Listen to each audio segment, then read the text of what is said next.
80s wrestling family, here we are yet again. I, the vivacious, vicious Vicky. Here I am with my co-host Nikos Rikos, who was not here last week, by the way. I'm very agitated about that. Very angry. I messed up. Because the problem was you had the vivacious, vicious, whatever. You had a lot of V's in here. You also forgot my nicknames. I am the Spartan Pitbull, the Stamos of professional wrestling, and I wear the greatest gear that you've ever seen, that you will ever see. Nikos Rikos. Now back to you if you're done tripping over your words. I am. It's triple V. I can't take it. It makes me do that. Yeah. Anyway, guys, tonight we have another special virtual signing.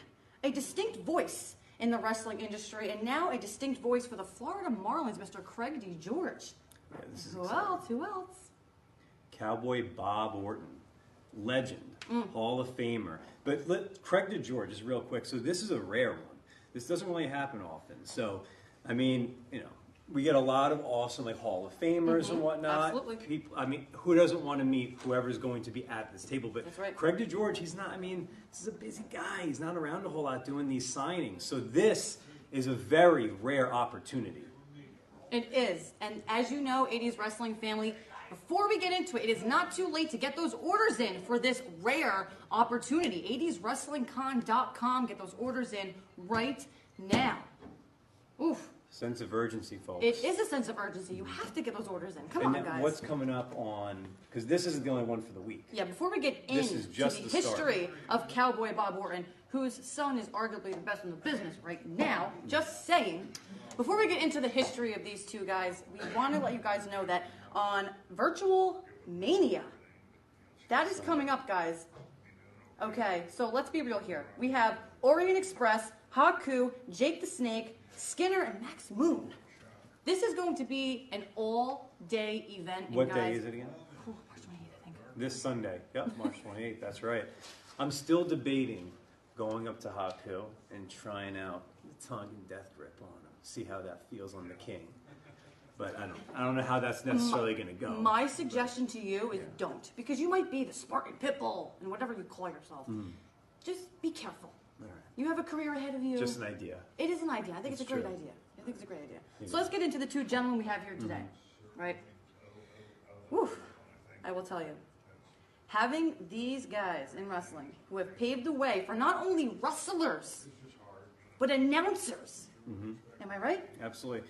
And to jump into Mr. Craig DeGeorge, so he has been everywhere. He's done everything when it comes to, but we want to talk about, he's done play-by-play. Yep. He's been a sports anchor. He's done interviews. He's been involved in a whole bunch of different kinds of sports and sports entertainment, ranging from football, soccer, boxing, MMA, of course, professional wrestling, baseball, basketball, lacrosse. He's actually been in a movie as well.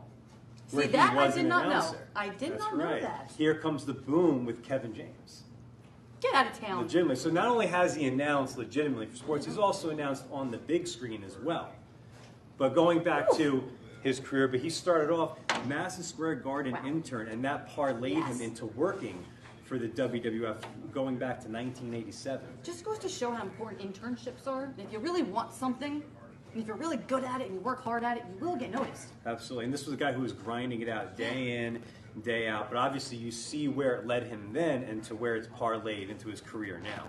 Absolutely, absolutely amazing. And again, guys, this just goes to show the ins and the outs of this business and what these guys do day in and day out to get to where they want to be, whether it be, again, wrestling, announcing, refereeing. We do it all here at 80s Wrestling. And you think about the legacy that's also left behind. How many kids, grew up with that voice? He hosted Coliseum Video. He was interviewing some of the biggest names, of all time, like the immortal names, quote unquote. So I mean, this is a guy whose work will continue to be seen and heard. I mean, of course, we said not just in WWF and professional wrestling, but all different sports, all across the board. Yeah, and that's exactly what I was thinking. To be completely fair, right? That is a rap sheet. Yeah. I mean, that is something you don't see very often. And to have something like that to go back off of and talk about all the history, it's not just professional wrestling. This goes way beyond that.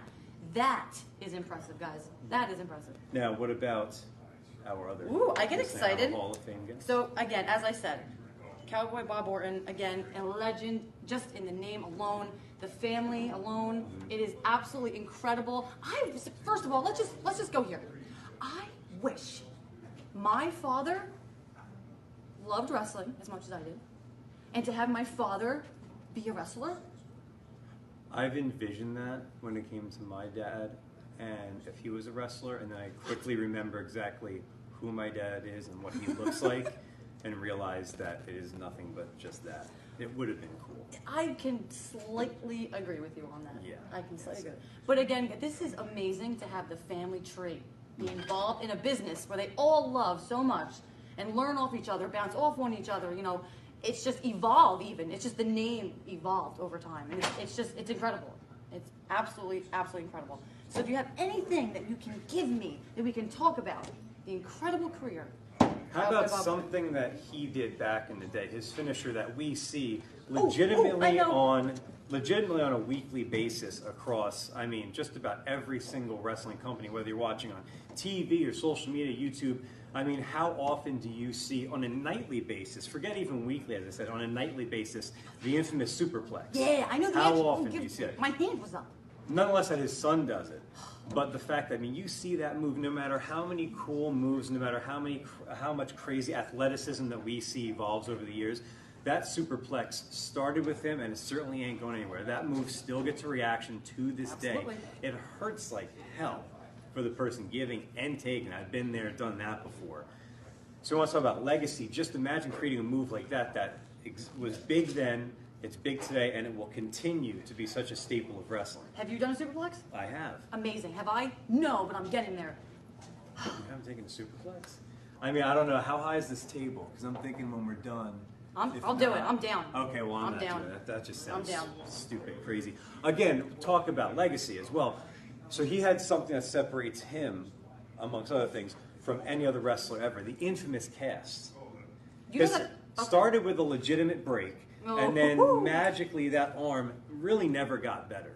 But here's the thing. That infamous cast, even though it was to his benefit, it's immortalized with the finish to the main event of WrestleMania 1, where it didn't really help too much to his advantage. You could kind of ask Mr. Wonderful and how he feels about that. You have their numbers? No, not whatsoever. Okay. So if I had their numbers, I would text them on and be like, hey, by the way, Nikos Ricos, who? Haha, boom. Just kidding. Okay. Just kidding. No, but in all seriousness, yes, that is a very infamous gimmick for sure. And I think that honestly, hey, I would do it too. Hey, it wasn't a gimmick. That was a legit break. It was a legit break. But look, it stayed broken for years. The doctors couldn't figure it out. Under doctor's orders, that arm never got better. I understand. If I was like, the kind of, let's say if I was even half the man Bob Orton would be, but, I don't know. Have you seen the size of this guy? So literally when I say half, I mean kind of being literal, like kind of shrunk when I stood next to him earlier, but what are you going to do? Speaking of other things, talking about WrestleMania. So WrestleMania 2, Roddy Piper boxes Mr. T, but who got Mr. T warmed up? Am I in? Wait a second. So you're asking me a question that is obvious, the answer, right? Yeah. Because you just have to do that. What's up with this? Huh? I'm just quizzing. He always quizzes me, and half the time Let's put it this way. Cowboy Bob got Mr. T ready. I mean, hey, here's the thing. I went back and watched it. I will say this. Watch how aggressive Cowboy Bob is. He comes out of the show. I mean, you can argue maybe wasn't the best plan because you're just charging right in. But I got to say, he was the aggressor there. He went at Mr. T. He went at Clubber Lang. How many people can say that? He brought the pain to the guy who admonishes pain. Not many people. I mean, he ended up getting, he might have caught one or two. But regardless, I mean, anybody who's going to run at Mr. T like that, especially back in the day, more power to you. I couldn't do it. I agree with you, and I sure as hell wouldn't do it. So, no argument there, guys. But we have to just let you guys know all this history, and if you didn't know, which I am more than certain the 80s wrestling family knows all of this history and more, it's not too late to get those orders into 80swrestlingcon.com. You want to take care of this very, very, very fair advantage, guys, because think about it. Think about it. Craig DeGeorge, Cowboy Bob Orton at the same time. Take advantage of it. Yeah. Come on, guys. So, yes, 80swrestlingcon.com. Get it in right now. Okay. And another quick little plug here. Virtual Mania, guys, is coming up. We have Orient Express, Haku, Jake the Snake, Skinner, and Max Moon. All-day event, guys. You don't want to miss it. That is one hell of a lineup. I am very excited to be here and be a part of it, as I am more than certain the 80s wrestling family is as well. So, question. What? What about an incredibly successful podcast that's continuing to climb the ranks? That was my next thing. So 80s Wrestling, the podcast, guys, let's just talk about this, okay? And speaking of, last week, Craig DeGeorge was actually on the podcast with our infamous Tommy Fierro, who is the man behind the scenes who made all of this happen. Also, the Wrestling Collector had just opened. It is amazing. Had a huge, amazing turnout, guys. As I always say, and you will hear me say it every single show, Mr. Tommy Fierro is the man of the hour, the man of the year, the man of the century. So, guys, take advantage of 80s Wrestling Con all around. 80s Wrestling, the podcast, top 10 in the U.S. Okay? That is incredible. Talking about rubbing elbows with podcasts like Steve Austin, Chris Jericho, Corey Graves. He's a sucker for a wrestling podcast, too. So, I'm new to it the last year and a half-ish, right? But he is definitely a sucker for it, guys. So I gotta say, guys, take advantage of that. Download it everywhere, available on all platforms. Do not miss that. So, Mr. Nikos Ricos, it's looking like pizza time, and almost close to 7. So here's what we're gonna do, guys. We're gonna wrap this up. We gave you a little history lesson if you didn't know, and we are gonna sign off, and you will see us at Virtual Mania this Sunday. Oh yeah, baby. So again, get those orders in for tonight, 80swrestlingcon.com, and for Virtual Mania. Guys, the vivacious, vicious Vicky here, your queen goddess, your Garden State goddess, signing off. Hey guys, how you doing? This is Tommy Fierro, owner and creator of 80s Wrestling Con. Wanted to come on here and thank everyone from the bottom of my heart for all the support you guys have given me over the last several months. I have my mask on right now because I'm filming this a few hours before tonight's show, and people are coming in and out of the room setting up right now, and this was the only opportunity I had to film something because I'm going to be really, really busy pretty soon. I just wanted to make mention that we opened up our pro wrestling store this past Wednesday called the Wrestling Collector in New Jersey. It is in Sussex County, New Jersey, northern New Jersey, if you live in the New Jersey area. And it would have been possible to do that if it wasn't for all the support you guys have given the signings over the last several months. I mean, we have everyone from all 50 states and close to 20 countries have taken part of these signings since we started doing them. And if it wasn't for the signings being successful, there's no way I'd be able to open up a pro wrestling store. And that's been a dream of mine since I was a kid. So I thought it was very important. You guys know that I never come on screen for the signings, but I thought today would be a good time to do that and just thank everyone from the bottom of my heart for all the support you guys have given us and for helping make my dream become a reality. This Sunday will be probably our biggest signing yet. It's going to be Virtual Mania, and it's going to be all day long this Sunday from 9 a.m. to 5 p.m., featuring Jake the Snake Roberts, Haku, the Orient Express, and Skinner. And if you haven't purchased your photos for that yet, you can head over to 80swrestlingcon.com now and do so. Also wanted to say real quickly, thank you so much for all the support for 80s Wrestling, the podcast. And if you are a regular listener of that, you probably recognize my voice. So I just wanted to thank you so much from the bottom of my heart for all the support of every thing that we're doing, from the podcast to the store to the signings. Who knows what I'll do next? But again, just wanted to come on really, really quickly. Thank everyone from the bottom of my heart. Enjoy tonight's show. Thank you for your call. Hey everybody, happy spring, happy Monday night. Welcome to another edition of the 80s Wrestling Con Monday Night Virtual Signing Series. Tonight we have a very special double header. We have sitting right next to me, to my immediate right, a man who is currently working as a broadcaster for the Florida Marlins in Florida, but you know him as a WWF ring announcer, Mr. Craig DeGeorge. Thanks for being here. Yes, thank you very much, with special reports and interviews, but how about this guy next? Oh, without a doubt, WWE Hall of Famer, second-generation superstar, father to, in my opinion, the greatest wrestler of the last 20 years, an icon in his own right, though, Cowboy Bob Orton. Good to see you, sir. Thank you very much. We're going to have a lot of fun everybody. tonight.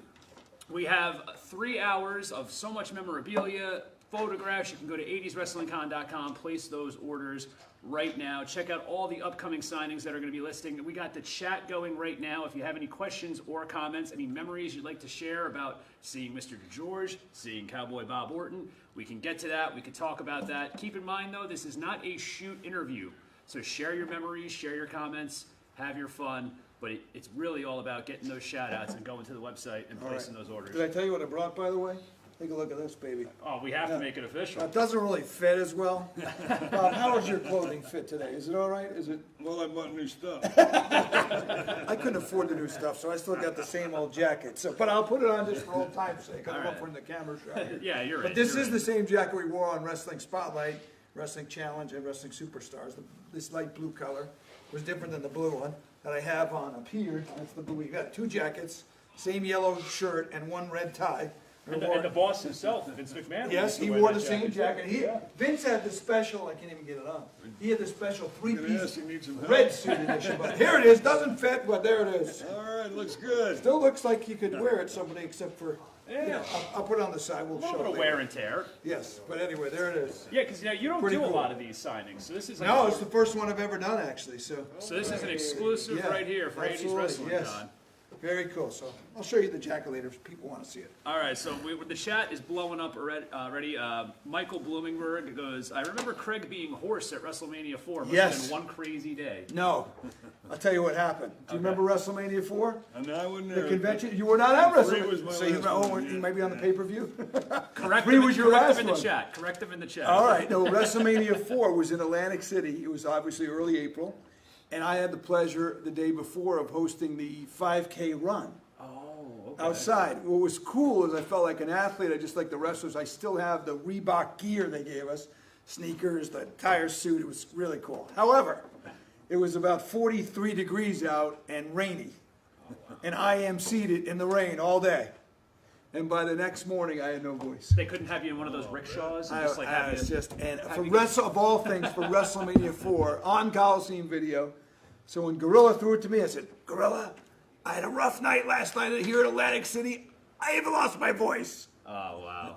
And I'm Yeah. sure, well, Gorilla was probably gambling all night. Yeah, I don't know if he was, but it was that. And unfortunately, it lives forever. It's not like it went and you forgot it. Nobody remembers. That's great. Well, Thank you, though, for reminding me. Who was that? that was Michael Bloomingberg. Thank you, Michael. All the things I've done, you remember the horse. Yes. Brian Kelly says, I just ordered an autographed photo off the website for Craig. Hopefully it's not too late. It is not too late. The online store is going to be open until about 9:30 p.m. tonight, so you can get your pictures of Cowboy Bob Orton, get your pictures of Craig DeGeorge. You place the order, and here we go. They put them out. They get signed. You get your shout-out. They get held up. I think we're going to start off right away. So there's some specific instructions for certain. This one's for Annie, and Annie's in Marion, South Carolina. Annie Spivey, no relation to Dan, I don't think. Red marker, and that's for Cowboy Bob. All right, there's the name. All right. All right, Andy. Andy. So we just keep moving along. Like I said, if you have any comments or questions, Just the first name, Throw right? 'em in there. To Annie? Just the first name? Or to Annie, they'll To instruct Annie. you. Just It's on the front of the picture. Okay, whatever's not on the the back. All right. So we Great. got that going on right there. Going back to the chat, Timothy Weiss. He said that. No, he's calling you out, What? Timothy Weiss, because What? he said that during the WrestleMania 4 exclusive Coliseum video footage, Yes. you said that you lost your voice at the tables. at the tables. Well, I didn't remember the exact quote, but that was the point. Exactly. He's a worker. He's not going to See, complain. that's the joke. If you say the Exactly. tables, it's not funny. I had a rough night in Atlantic City. Last night I even lost my voice. Yeah. You can't complain about the We job. know the tables. That's human. Randy, right? Set up and punchline. I agree. You don't want to be obvious. Sure. So I've actually, we found out tonight that I've actually worked as a stand-up comic for his Yes. brother, Richie Minervini. Yes. So and I had no idea that you started in the comedy business. And Cowboy Bob's Right. son, Nathan, Is a stand-up is comedian. stand-up comic. So there's a lot of funny that's going to be happening. Not over a the joke. next You know, a lot of storytelling, though, seriously, is the same. When Bob was a wrestler, the same thing. When he did shit, you got to set something up, and you have to pay it off. You do that in the ring. You do it with your commentary. You do it with a Absolutely. joke or a story. It's, Yep. it's a beginning, a middle, and an end. Yep, we're going to keep cooking with gas right here. We got Chris Adams in Kentucky for Cowboy Chris Bob Adams. photo. Chris Adams. Red marker. Red mark. And now here we have one for Dennis Gronow, actually a follower of mine on Instagram, very active on the 80s Wrestling Facebook page as well. This is a great photo. This is Craig right here with Andre the Giant and a man who I wish I could have gotten to meet. Yes. Probably one of the funniest human beings or greatest all-around performers in all of professional wrestling, Yeah, he was Bobby great. the Brain Heenan. He was great. And I think, you know, I'm not sure, but I actually think this picture was taken, I could be wrong, at the Spectrum in Philly. Okay. And there was a show we used to do on Prism once a month. Okay. It was local, only local. So we'd go to the Garden. Bob was on a lot of these Chris shows. Adams. The show they did at MSG only aired on MSG Network. The show they did at Boston Garden only aired on Nessie. Okay. And the one in Philly aired only on Prism, which was their local network. Now the play-by-play guy was a local DJ. He knew nothing about wrestling. Oh, that's the worst. So I was there as the color man, not your typical color man, because I knew all the storylines. Yeah. And I would do the interview. And I think this is the one, actually, because I remember on that side of the ring, Andre was not very happy with my line of questioning, you could see.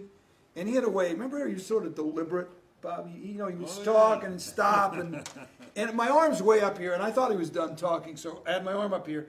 And I pulled the mic away, and he says, I'm not finished talking. He grabbed my mic with the left arm, which unfortunately left his right arm for an elbow to my gut, which wasn't planned. That's I'm still recovering.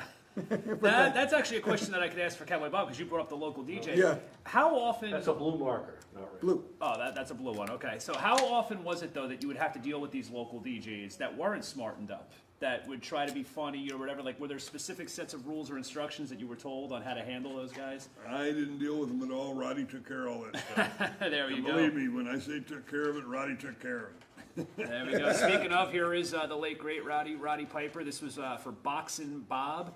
Saturday night's main event when you box Mr. T. This one's for William D. Michelle in Easton, Pennsylvania. Red marker for Cowboy Bob right there.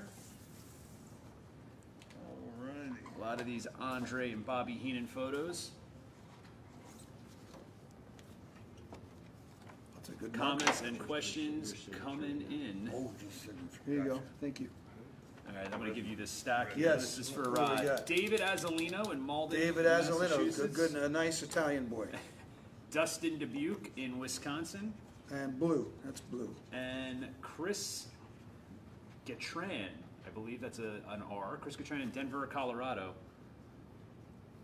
Chris wants, where's Matilda ring? Oh, Matilda, that's a good one. We're gonna talk. Let's talk about that one when we have a moment. All right. Absolutely. That's a good one.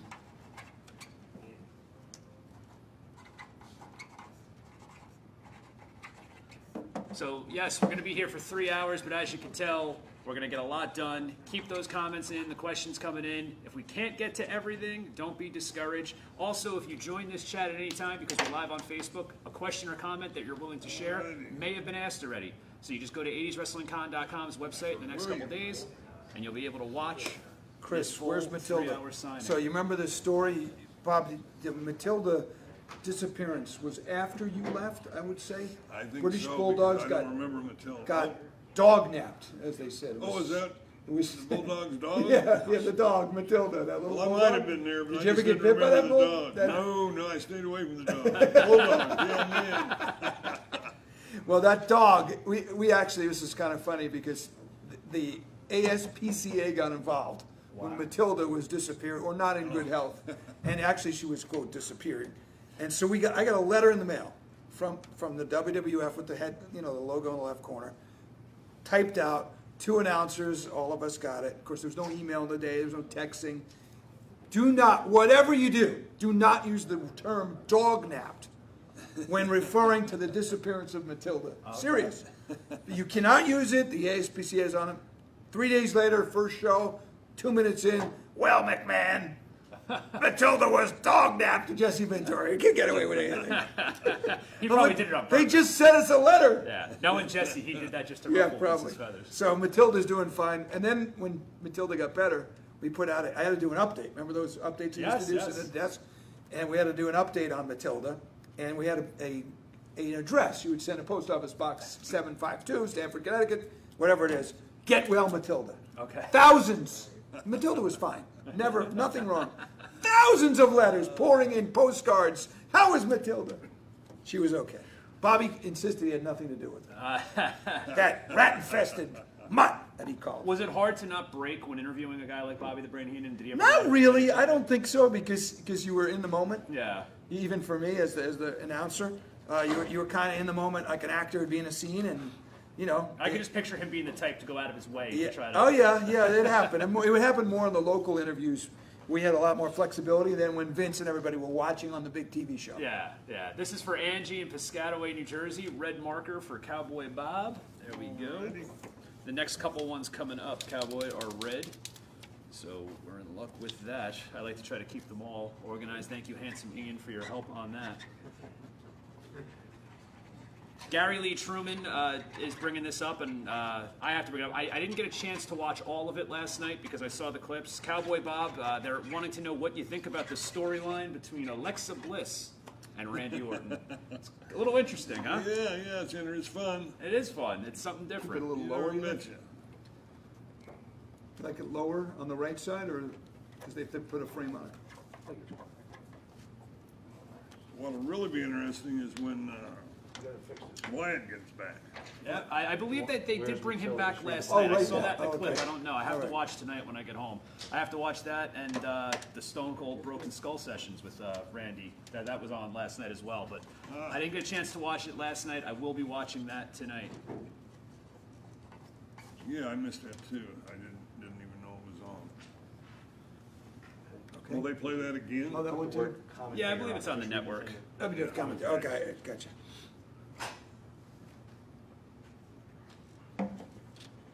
All right, so keep those questions and comments coming in. Also, 80swrestlingcon.com if you check out all of the upcoming signings. Don't forget this Sunday, Virtual Mania, all-day event. Make sure you Yeah, tune okay, in for good. that. This Sunday, all that information at 80swrestlingcon.com. Here's one for Dustin from, how do you say that town? Menominee? Menominee, Wisconsin. Menominee, Wisconsin. One of my favorite towns. Did you ever do a show there, No, Menominee? but I was going to say Wisconsin, maybe Minnesota, but probably Wisconsin. It might be Menominee. Wisconsin, Minnesota, it's cold. It's cold. That's all we Menominee, know. Wisconsin. We did a show in, many shows. I remember in Milwaukee. Oh, gosh, yes. One time we took in fact, it was the only time I went on a private plane with Vince. We went to the county stadium for some reason to do a press conference. And Vince left, like in the afternoon, to take the jet back to see his son Shane play football. I guess Shane was in high school. Okay. And then he took it back. Oh, wow. And I was like, wow. Back in the day, he takes a jet to go Yeah. watch his kid play football. I remember that. That was at And county imagine stadium. how hard his chops must have got busted, Shane. Oh, your dad flies a jet in for the game. Oh, yeah, right. Couldn't have been easy. Yeah. Here's Dustin.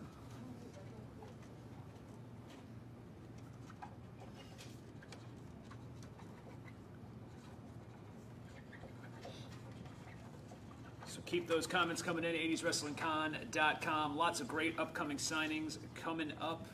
Make sure you check that out.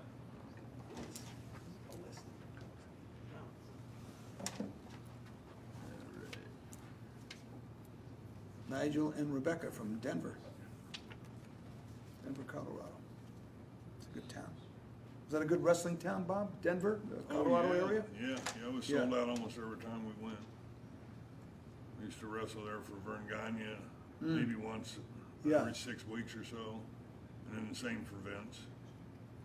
Did you have favorite wrestling towns at all? Or no? I don't want to. Oh, no, please do. Well, there's nothing like the Garden. Madison Square Garden. Yeah, Yeah. nothing like the Garden. But every place is great. Right. They've got big arenas all over the country, Yeah. and when they're packed, there's nothing like being there. Yeah, I always hear guys talk about a toss-up New York, Chicago. And Philly too, but Chicago and New York always seem to be the two that battle it out, at least from the guys that I've spoken with. Yeah. Well, Frisco, the Cow Palace. Okay, yeah. Oh, yeah, that was good. Yeah. No, the West Coast was really good too. So you're right though. Wherever, at least the years I was there, every building we went to was jam-packed, especially if there's TV shows, and they would sit through literally 3-4 hours of the show because they did all the opening on camera, and they're amazing. Yeah, Really. that's great stuff. Here we got Anthony DeSimone in Bellport, New York. Fellow Long Islander. There you go. Craig Wilbur wants to know, Cowboy Bob, what is the bigger highlight for you, working against Hogan and Mr. T with Piper, or working with your son Randy against The Undertaker?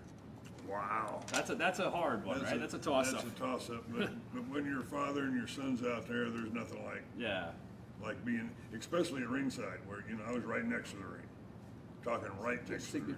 Yeah. I got to watch that. He said just signature, but I put 2 Anthony on. Should we save it?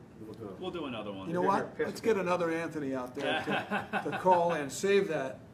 I'm sure there'll be another Anthony. What I wanted to ask you, Cowboy Bob, about that though is even though you're a veteran, and at that point Randy had about, I believe, 5 years in the WWF. Is there a part of you as a father that's nervous watching your son when you're involved in an angle with him, or does that just go out the window and it's? I watch him now. I'm still nervous. Do you? Yeah. Sure. Yeah. Especially when that Undertaker music hits and you're standing there. Okay. I used to hear that music in my sleep. When I'd go back to the room, my hotel room, I'd be sleeping and I could hear that music. That was an incredible angle, and that was something that was so great because even young best fans wishes, from back in the day that may have not been familiar with your career, they could jump in and pick that up. Oh yeah, sure. This is for Anthony DeSimone from Bellport, just signature. So I didn't put best wishes, worst wishes, do well, nothing. Just Craig DeGeorge. We might find another Anthony later, like you said. There's going to though. be another Anthony. All right, so this is for Guaranteed. Wade Bates, and he wants 2 Wade. That's In for red. Cowboy Very Bob. good. This is Chris Adams in Kentucky. He wants 2. Oh, that was a good one. This had to be during the time. To me, you guys follow wrestling. I'm not sure there's ever been a better show than what aired probably around this time on NBC, Yep, on Saturdays. prime time, Saturday night's main event. I had no idea, nobody knew what was going on unless you were involved in this. When, before WrestleMania, the Giant is fighting Hulk on NBC. These guys are in the corner. Our referee, Dave Hebner, is in the ring, and on 2 counts out Hogan. And I'm at Market Square that night, Market Square Arena, but I'm like, what are they doing? Oh, so you weren't even smartened up to it. Oh, nobody knew. Oh, wow. Nobody okay. knew. But it's WrestleMania's coming. Why would you lose the title before WrestleMania? Yeah. It seemed like, what happened? And what no one knew was that Dave, I think Dave was our rep, had a brother named Earl Hebner, who was a identical twin and a referee on the other circuit. Yep. Sometime before that, Vince bought him out of the contract.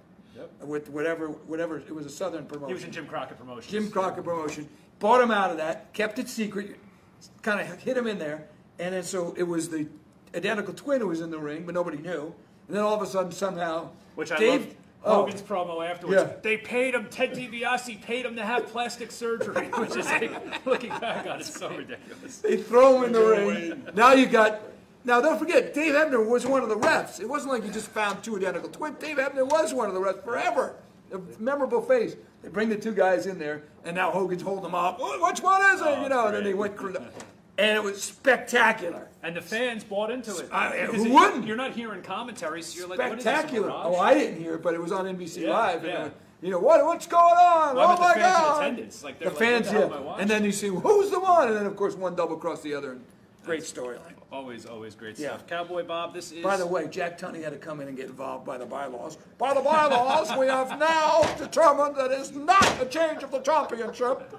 I always wanted to Roddy. see that WWF rule book. Remember they would always The reference it? bylaws was very thick bylaws. Remember Jack Tunney? Did he ever sanction you? Jack Tunney, the WWF president. No, From Toronto, not somewhere. that I know of, but yeah, he was from Canada. He's from Yeah, Canada. Yeah. But no, I don't think played he that ever part said perfectly. something. Seems like they might have done something one time. I Yeah, forget what I probably. did. With all the stuff this guy did. Especially when you were the bodyguard for, the most crazy heel that was working there. So, I mean, I would imagine you guys would always be getting targeted by the Pennsylvania, I was office. banned from Pennsylvania for a while. Were you really? Yeah, True. Yeah.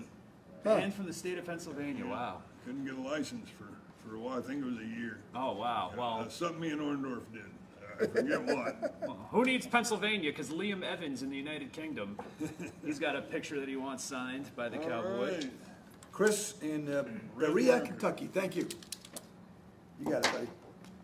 And here we have Honky Tonk Man about to whack Brutus Beefcake with a guitar, and you're just standing there. I had no idea. Did you get, that's for Anthony I had in no Fort Lee, idea. New Jersey. Did you get any splinters? I still have a piece in here. They could not remove it from part of that guitar, but Oh, wow. I'm kidding. Oh, all right. Well, you never know. You never know. Jake Roberts had the busted neck from the Honky Tonk guitar. I had a good ability to scatter out of the way, right? not a good job as a broadcaster, but All right, Liam Evans, Just United signature. Kingdom. Here you go, man. Thank you. We were talking a little bit about it before, but Anthony Militek, he's a very avid 80s Wrestling Con fan. He's here every week. He says, please have both Mr. DeGeorge and Cowboy Bob tell a funny Bobby Heenan story. So if you guys have any Bobby Heenan stories, if you don't have them right now, if you have to think of one, that's Yeah. fine too. well, he was always in character, pretty much, Yeah. Bobby, with me anyhow. Oh, And- yeah. and, man. He managed me in Minnesota yeah. for a year. How much fun was that, Oh, Bob? God, it was a blast. I didn't have to say anything. He handled the whole interview. He handled Did you everything. like doing the interviews, or you didn't like it as much? It was Not part of the as gig, much. but it wasn't Yeah. your. Yeah, I Anthony. wasn't that good of a mic guy, but Bobby certainly was. Oh, he was great. He was great. Well, you could cut a promos too. Yes, he could. I remember when I was watching when Yeah. you wore the pink cowboy hat for Adrian Adonis, and you were Yeah. saying, "Look, they're paying me to wear the pink. I'm going to wear the pink." I mean, Darn betcha. simple. I just thought it was funny traveling with Bobby during some of those times where we would travel as a company. Get on the plane with a pink hat on, boy, people.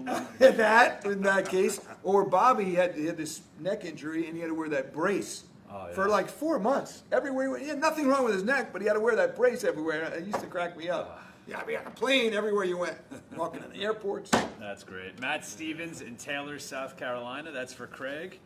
And here we got Boxing Bob for also Matt Stevens in Taylor, South Carolina. He's getting Thank you, Matt. the double package Yeah, tonight.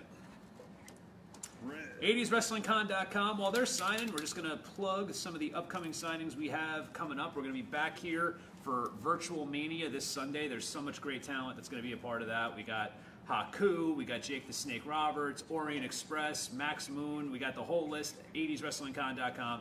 We're going to have the Extreme Virtual signing with the ECW Originals, Shane Douglas, Mikey Whipwreck, Jerry Lynn, Simon Diamond, Too Cold Scorpio. You can give that shout out to Matt. All right, Matt, thank you. From Taylor's, South Carolina. April 26th, we got Stan Hansen. May 10th, Ken Patera. May 17th, Eric Rowan, Darren Young. May 24th, Nikita Koloff. June 7th, the Rock and Roll. Taylor, South Carolina. June 7th, Rock and Roll Express. June 21st, the Head Shrinkers. June 28th, Billy Gunn. End of August, we're going to have Mark Merrow and The Godfather. Actually, it's not the end of August, but I don't have those dates in front of me. But 80swrestlingcon.com. Anthony D. Simone, Bellport, New York for Cowboy Bob. Just sick. We're going to keep this moving along. We're here till 10 o'clock. The online store is going to be open till about 9:30, so 80swrestlingcon.com. Matt Daly wants to know, Cowboy Bob, how's the arm? Oh, still bothers me once in a while, but I get by. As long as you can sign tonight and we can get through that, that's all, it's all Exactly. good. That's why I wore it on my left hand. Oh, these are all the same. Normally do at the top of the program. Okay. So Mike, Jay. Okay.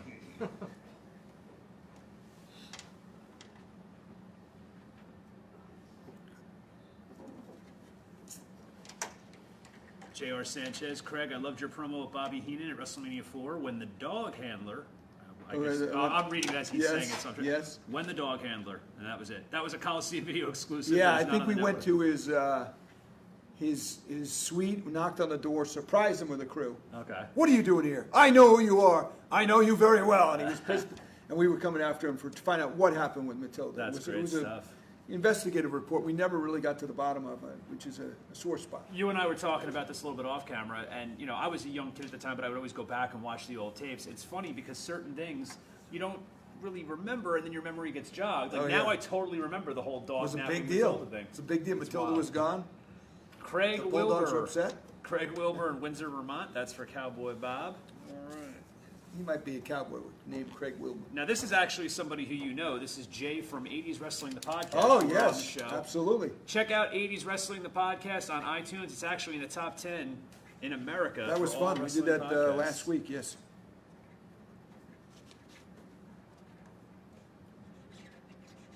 80swrestlingcon.com. Check out all of our past virtual signings, all the footage. If you come in right now and you ask a question or leave a comment, we may have already gotten to it. So you can always go to the website, watch the videos of the past signings. Chat's moving very fast tonight, so I'm going to try to get to as many comments and questions as I can. Thorsten Fritz, and this is actually going to be probably repeated a lot tonight because it was just a topic on last season of Dark Side of the Ring. He wants to know if Craig has any Herb Abrams UWF stories. Yeah, he didn't pay me for my last show. That's a true story. No, I liked Herb. He was crazy. We were talking about him earlier. He's crazy. He was really a wrestling fan that somehow got everybody together, got it on national television. It wasn't easy to do. He had Bob. He had a great. Well, think about the guys that he wrestled with at WWF. I'll tell you what, the best roster probably in the country at that time.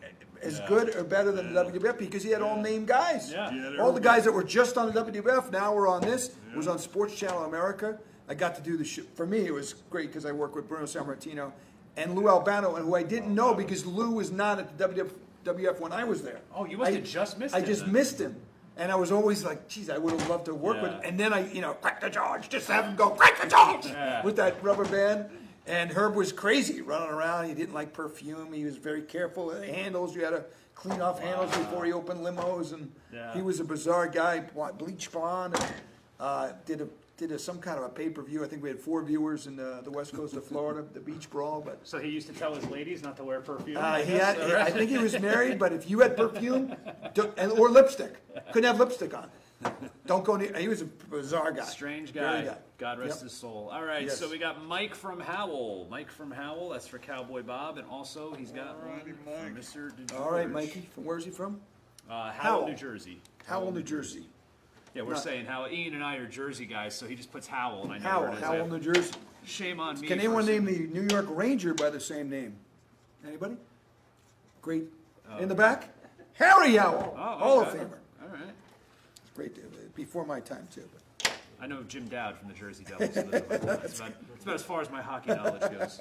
Ken Danico. Yeah, right.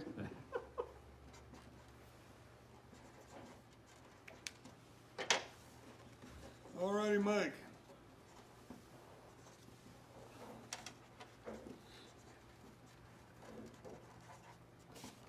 '80swrestlingcon.com. All the upcoming signings are going to be listed there. All the videos of the past signings will be there as well. Check out 80s Wrestling, the podcast. I believe that's Thank you, Mikey. Each and every week.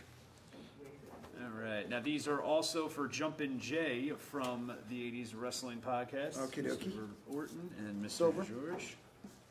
Jumpin' Jay. Silver.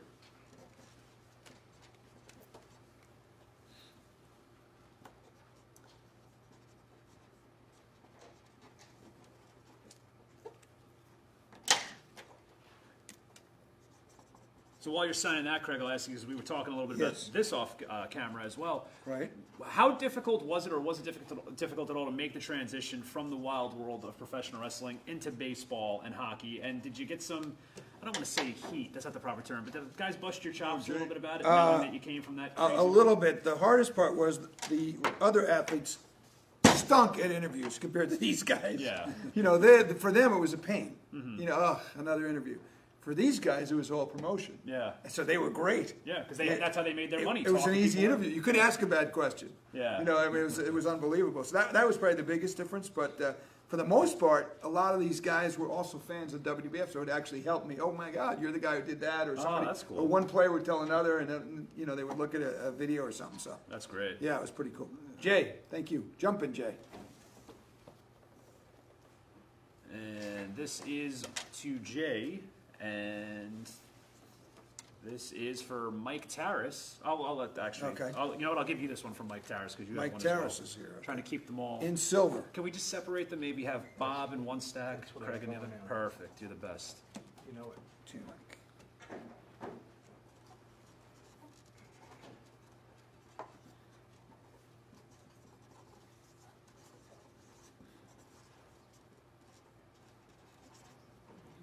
Yes, Lowell, we discussed that a little earlier. Bob's son Nathan is a stand-up comic.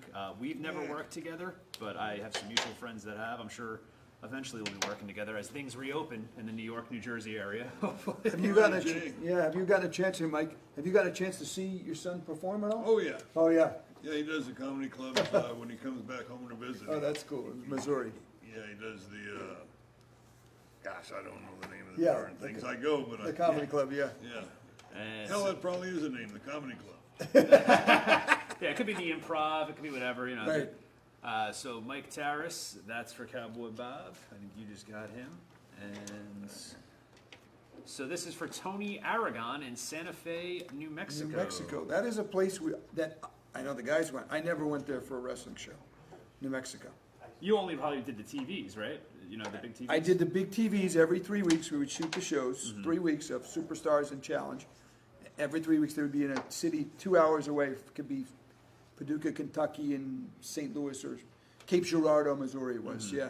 Or towns that were close but far enough away where you'd have 2 different audiences. Yeah. That was every 3 weeks. But because of the way the way they did the interviews then, if Bob and the guys were in Phoenix, Arizona, I would just go there, and this is a dark show, no television. And we would go in a ballroom, something like this, and they just put the blue WWF backdrop up, and we would do local interviews that were aired on the show. They were 2 minutes and 24 seconds. We did 3 per show. Now, you're on in 200 and something markets, so you can imagine the amount of interviews you had to do. Yeah.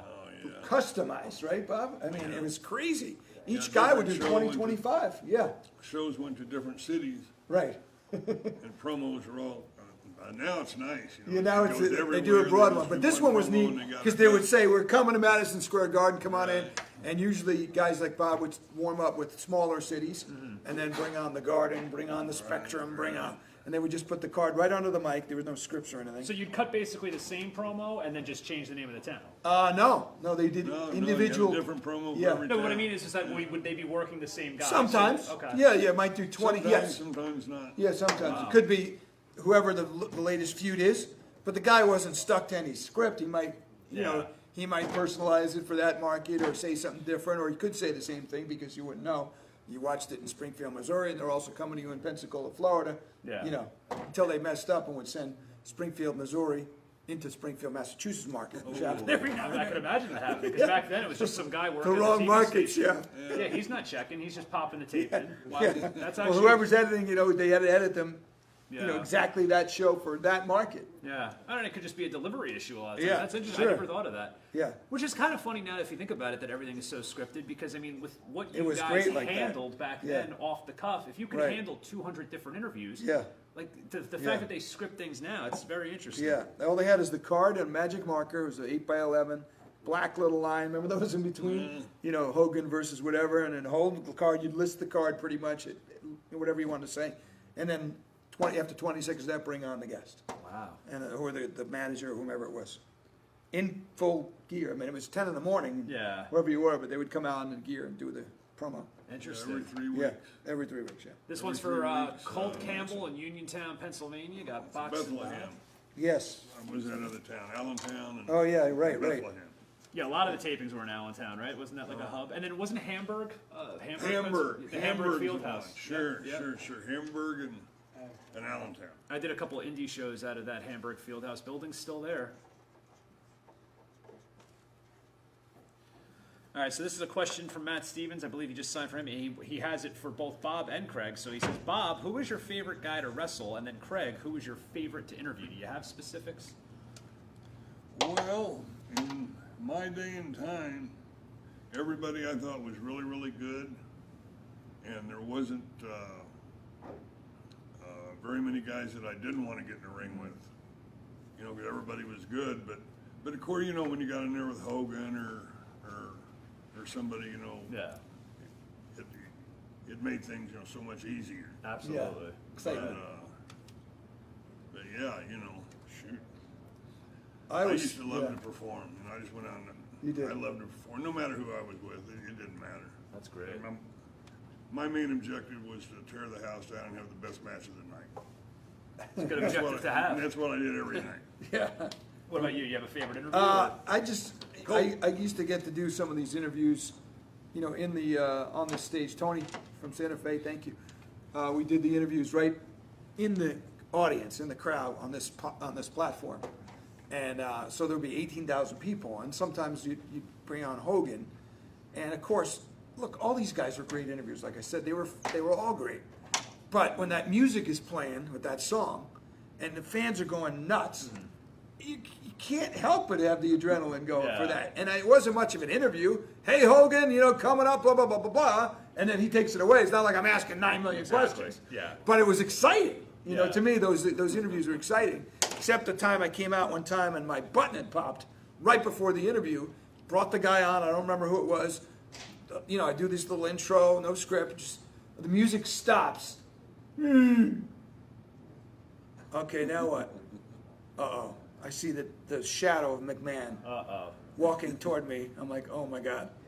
I lean, I'm on a stage. Now I have to, everybody sees this. I lean over. Don't you ever come on here without your jacket buttoned. Oh, wow. And forget it. How this Merry Christmas or whatever. Happy Holidays. I said, like, Merry Christmas, Happy Holidays. I said, my jacket just popped. All right. Music starts. I have to do the same thing all over again. The fans are like, Did you ever do commentary with Vince? Because my question is, nowadays you not always with hear Vince. that he's in the headset yelling at the Oh, guys. yeah. But now, when he was out there, how does he do? Is he kicking you under the table, elbowing you? I did not do that because I only did a little commentary, and that was mostly for the dark matches that would air on the USA Network weeks later.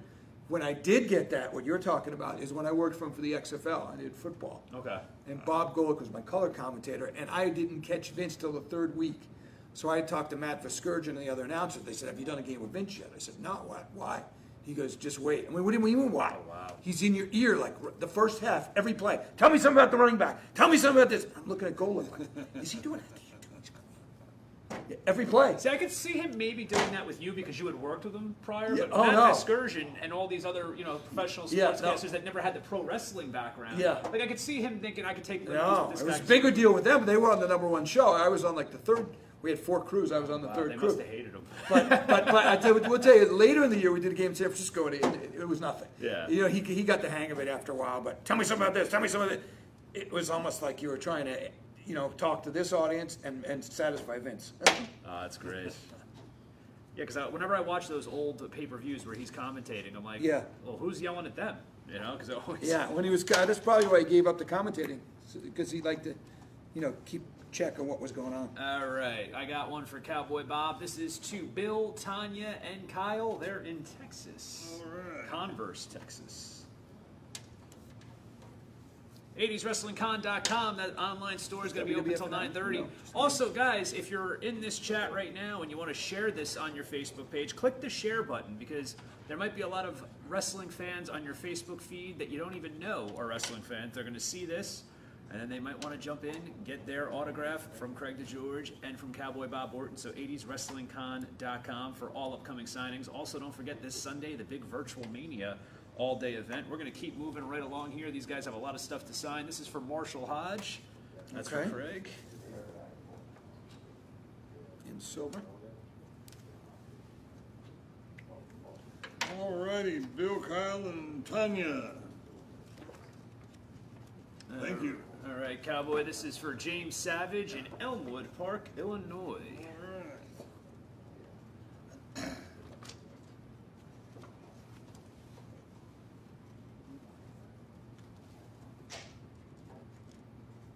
We're very, very busy tonight, guys, so keep those comments and questions coming in. We're just picking them out at random. The chat is moving fast, so just bear with us.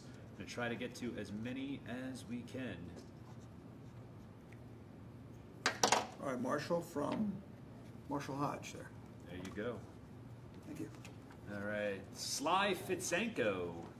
Mr. George. Sly Fitzenko. Joey Mesner wants to know if you're still with the Marlins, right? I am, yes, as far as I know. James. Cowboy Bob, Craig Southall wants to know if you have a good Roddy Piper story that you can share. Oh, gosh. I'm sure there's many. I've been hit in the head so many times, I can't remember. There you go. Well, But I can tell you this, being with Piper, there's never a dull moment. I can imagine. I can imagine. I met him, a few years back on the Indies, and he was a great guy, a lot of fun. But that you could tell that wasn't the Piper from back in those days. Right. Like that was the wild Rowdy Piper. You have a signing here for Tom Kraus in Pennsylvania. All right. Tom. He was as good as it gets, wasn't he, Rowdy, with the Oh, mic and the way yeah. he handled himself? Yeah, I and think him Piper's Pit. and maybe Dusty Rhodes are probably Dusty the two Rhodes. best I've ever seen. Hogan was very good Hogan too, was but- great, of course. But Ric Flair, good, really Flair, good. but Rowdy Piper Rhodes just had a, and Piper, they were just. that Piper. Were you ever on the Piper's Pit by chance, or did that come after you? I think I was on Yeah. Piper's Pit. Just a time or two. That was a great gimmick they had on that Piper's Pit. You ain't kidding. Sly. Lasted a long, long time too, Yeah, and it is often imitated to this day. Yeah, I mean, to and this now that's day. the new thing that they do. It's like, oh, let's give them a talk show, but it just sometimes you can tell when they're trying too hard. Yeah. You know, this one is also for Mr. DeGeorge, Tom O'Malley in Scranton, Pennsylvania. Okay, Tom. In silver.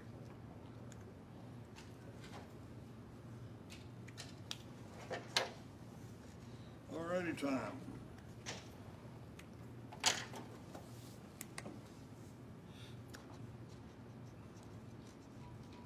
Marty Fronczak. I remember Tommy's writings way back when on OneWrestling.com. It's good to see him in person and still in the business. So a little shout out there for Tommy Fierro. He actually opened the show earlier tonight for those of you just joining us. Thanking you all for your patronage. Stick with 80swrestlingcon.com. A lot of exciting things that are going to be coming up over the next few months. There's Tom O'Malley, Scranton. Tom O'Malley. Thank you, Tom. All right, this one is for Cowboy Bob. It's Richard Melber, and doesn't say where he's from, but there you go. Okey-dokey. And this is for John Soltis for Mr. DeGeorge. All right, in silver. And silver. Well, that silver's Look popular. how big Andre the Giant. I mean, Monster. he was even to a guy like yourself, Andre the Giant. The size, the tremendous, right? Oh, God, are you kidding? He was at the house one day. I was going to take him down the basement and show him my gym. Yeah.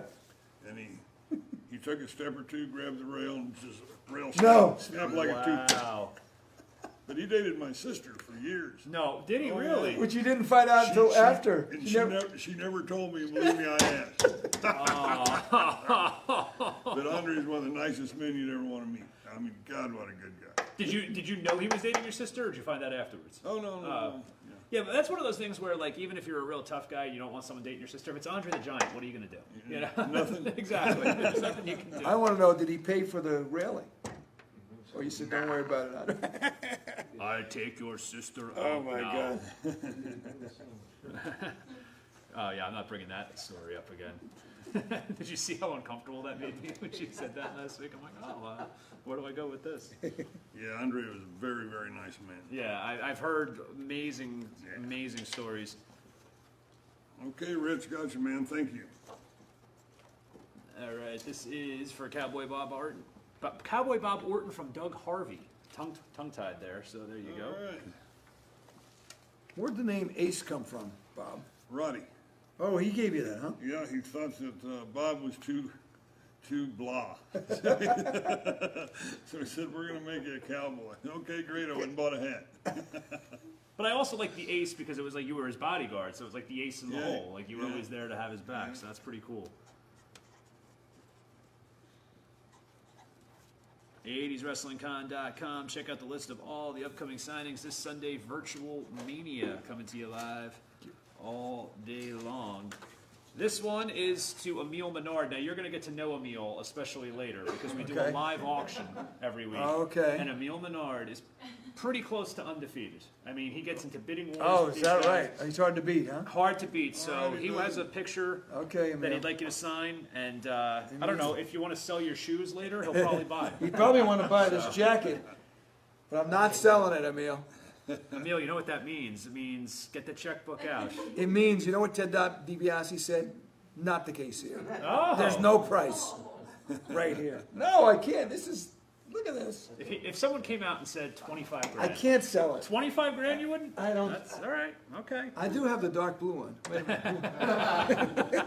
Yeah, because there was like a navy blue, right? This is the more, iconic of Yeah. this color. Yeah. Everybody has navy blue. Yeah, everybody. Yeah, Sean Mooney's got the dark. Hey, who does? Everything navy blue. It showed up everywhere. Look, same jacket, same red tie with that little WWF logo. Yeah. Oh, this is a good question from Carlos Caballero for Craig. Craig, did you have a travel partner whom you learned the most about on the production side of the business? Was there anyone that you traveled with? You know, it's funny. When I got the job, I was in West Virginia working at a TV station, and I got a call, blah, blah, blah. So I moved. My mother lived on Long Island, so I moved back and then was going to move to Stamford, Connecticut. And then after like 2 weeks, I called up Vince, his production people. I'm like, when do I have to be in Connecticut? And they basically said, never. You just go out of the airport. Okay. So I basically flew by myself most of the time from Islip MacArthur Airport, occasionally from the New York airports. So we traveled separately. Okay. However, when I would be on the road doing those TV shows, as we mentioned earlier, back-to-back days, one in one city and drive 2 hours, I always drove Nikolai Volkov and Johnny Valiant in the morning. Two great guys. I had the rental car. We would walk, and Nikolai, remember this suit? He had a maroon suit with like yellow striping on it, matching pants. Yeah. And he always wore this suit. And we walked into a local place in Milwaukee. Nikolai with a suit and Johnny Valiant with a cigar and me. There's three strange looking people. And these people were looking up like, what just walked in here? Oh, wow. Yeah, and that's a crew to walk in there, too. Yeah. And then back when we were in Syracuse, I took him back to my broadcast class. And we took him into the class, and we had a little powwow with Nikolai and Johnny Valiant and the broadcast, one-on-one class. That had to drive them nuts. Yeah. That's great. This is Scott Dover in Seattle, Washington for Cowboy Bob. Alrighty.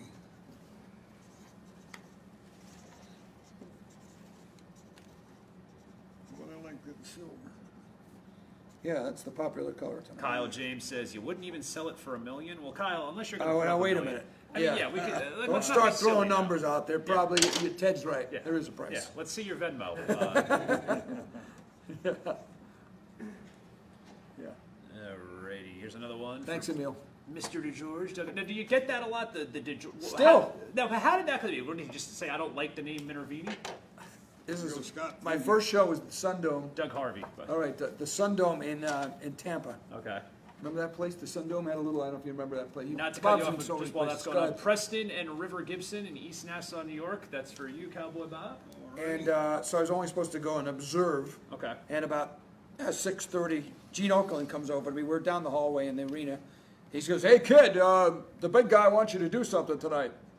I said, "Oh, that's great. I got my jacket, whatever." He goes, and he turned away and then he turned back. He goes, "By the way, he wants you to change your name." What? My name? It's like, when are we doing this? About 7. It's like 6:35 now. I'm supposed to change my name. This isn't West Virginia. This is everywhere. 268 stations. In 20 minutes, I got to come up with a new name. Wow. You couldn't give me a little leeway to let me know a weekend. So this is a true story. It was back in the day of telephone booths, and there was one right there in the hallway. Gene came over. This is the kind of guy. We went through the phone book, flipping through last names: Luna, Simpson, Craig Luna, Craig. Oh God. 6:45. I'm like, this is. I can't come up with a new name. My mother's maiden name is DeGeorge. Oh, so there you go. So I thought of that. I'm like, at least it felt, it's part of me. Yeah. So I called my mother up and, what do you think? Maybe I'll raise the family name a little bit. DeGeorge, and that's how it happened. What about DeGeorge? DeGeorge, yeah, Craig okay. Me and you, that was great. 5 minutes. That was great that he helped you, though, too. What a Yeah, guy. he was great. I had the pleasure of only meeting him once. I had done the Iron Sheik roast, and afterwards he was at the bar, and I went up to him and I said, "Oh, it was great seeing you in the front row in honor." And he goes, "Great job tonight." And then he gets up to leave, and he goes, "See you in church." Just like, I would have loved to have gotten to work He was great. with that guy. He was fun to travel with, talking about. Oh, and people enjoyed his to travel with. cocktails, right? Yep. Eric Werner in Peabody, Massachusetts is up next with Mr. Oops, as I drop it, is up next with Mr. DeGeorge. Sorry, it's weird how I'm doing this here. I'm doing like limbo. Doug Harvey. This one is for Cowboy Bob from Chris Cooper in Roaring Spring, Pennsylvania. This is my first time doing it with 2 separate talents. Usually the tag teams, they just want the signature of both guys. You pass it along. This is fun doing it this way. To Eric. Kyle James says, "Hey Bob Orton, any Mr. Fuji stories?" We got a few of those from the Warlord and Barbarian a couple weeks ago. Nothing I can say on TV. Exactly. I got one. I have one. Craig's got one. Let's go. First time I ever met him. I forgot who introduced me. He probably did this with everybody. And I liked Mr. Fuji. In fact, one year after that, for Halloween, I was Mr. Fuji. My friends were wrestlers. Oh, okay. Actually, they were They were, how do we say it nicely now? Small wrestlers? Yes. They- Little people. Little wrestlers? people, and they had the ring up to their waist. Okay. So it looked like they were small people. They weren't. And then I was Mr. Fuji. But anyway, so I forgot who introduced Actually, me. a great concept. Yeah, it was funny. And they had the ring and the ropes and everything. And I was in one of the corners. I think we won an award somewhere in Long Island. But anyway, when I met him, somebody introduced me, and he had the cane, right? Yeah. Oh, he goes, pleasure to meet you. And he puts his hand out, and I go like this, and he takes his cane. Right there. Oh, wow. Right there. Wow. Probably an old Fuji joke. He's got a Sounds lot like of mileage. Fuji. Yeah, Hit me. Yeah. Not lightly, by the way. Good times. Yeah, thank you, Mr. Fuji. Yeah, he was a very interesting man. Well, yeah, because we always hear the stories about the ribs of like Owen Hart and Mr. Perfect, but Eric. those were clever style ribs. Fuji could just be downright mean. That was clever. It wasn't clever that day, I'll tell you that. Ryan Evans. This is for Cowboy Bob. Alrighty. And then we got Michael Bloomingberg, who asked that question before in Corbin, Kentucky. He's got one for Thank Mr. you for bringing that DeGeorge. up, Michael. Rich Cass says, I'm literally watching the Randy and Stone Cold interview right now. So you have Cowboy Bob and Craig DeGeorge here on your phone or tablet, and you got Randy and Stone Cold on the WWE Network. That's what it's all about. Who's better than you on a Monday night? 80swrestlingcon.com. Ryan Evans. Online store is going to be open till about 9:30. Get those orders in. We're going to be here with Craig Minervini, DeGeorge, whatever you want to call him. He's a great guest. We're going to have both of these gentlemen here till at least 10 p.m. No, till 10 p.m. We're cutting it off. Okay. Yeah, 10 p.m. We're done. And then Tommy Fierro, maybe he'll go to 10:05, 10:10. When he's feeling frisky. Mike Bloomingberg. Where is Corbin, Kentucky? Anybody know? Yeah, no. it's Where is just it? north of, Lexington? gosh, I can't remember if it's north of Knoxville, between Lexington and Okay, Knoxville. all right. Or if it's on the other side of Lexington, but I think it's between Lexington and Knoxville. Did you enjoy the travel or no? Was it difficult? Just depends. Yeah. When we were flying every day, it got really, really One rough. city, work, But get out. we used to be in a territory and drive every night to a different town, Right. but they were That was a little easier. were maybe 200-300 miles the longest trip. Yeah. That wasn't bad at all. Right. Because you're. But when we started flying everywhere, that going through them airports is Yeah. is Right. what's rough. There were days I remember where they would do an afternoon show. We were talking about this earlier in Philly, and the same card would fly to Toronto for a night show on a Right. Saturday night or something. Right. One day I did 3 shows. I forget where in the hell I was, but Three. I did one show in the afternoon with me and Roddy. We Yeah. did that show. Went to the next show that evening. Did you open the like show? Maybe Detroit, Yeah. and they put us on first. Yeah. We went and jumped on a plane and flew to Cleveland, I believe, And did and and finished went the on show. last. Yeah. That's wild. So you literally, when you were in the air, the show had probably already started. Oh yeah. And then- Oh, for sure. 3 shows. Now do you fly? That's what I mean for that last show. Now do you fly in your boots and your gear, or do you change for that? Do you Well, just get out there? Vince had a plane for us, so Oh, yeah, okay. yeah. All right. Oh, they flew you on a private Yeah, plane. Wow. Yeah, so we, I've always heard of the 2 shows Sunday. I never heard of 3 shows like that. Yeah. That's Roddy wild. and I did that probably as often as he did it. Yeah. You It know. would make sense because at the time you guys were in the main God, event. yeah, that Piper was hot. Yeah. Michael Parker you were just as hot. You were right there with him. Michael Parker in Waldwick, New Jersey. All right. And then Michael, we got just signature. Matt Jezurison. I am so bad with some of these names, or it's the handwriting, and that's in Princeton, Illinois. Matt. All right, Matt. 80swrestlingcon.com. That online store is going to be open till 9:30.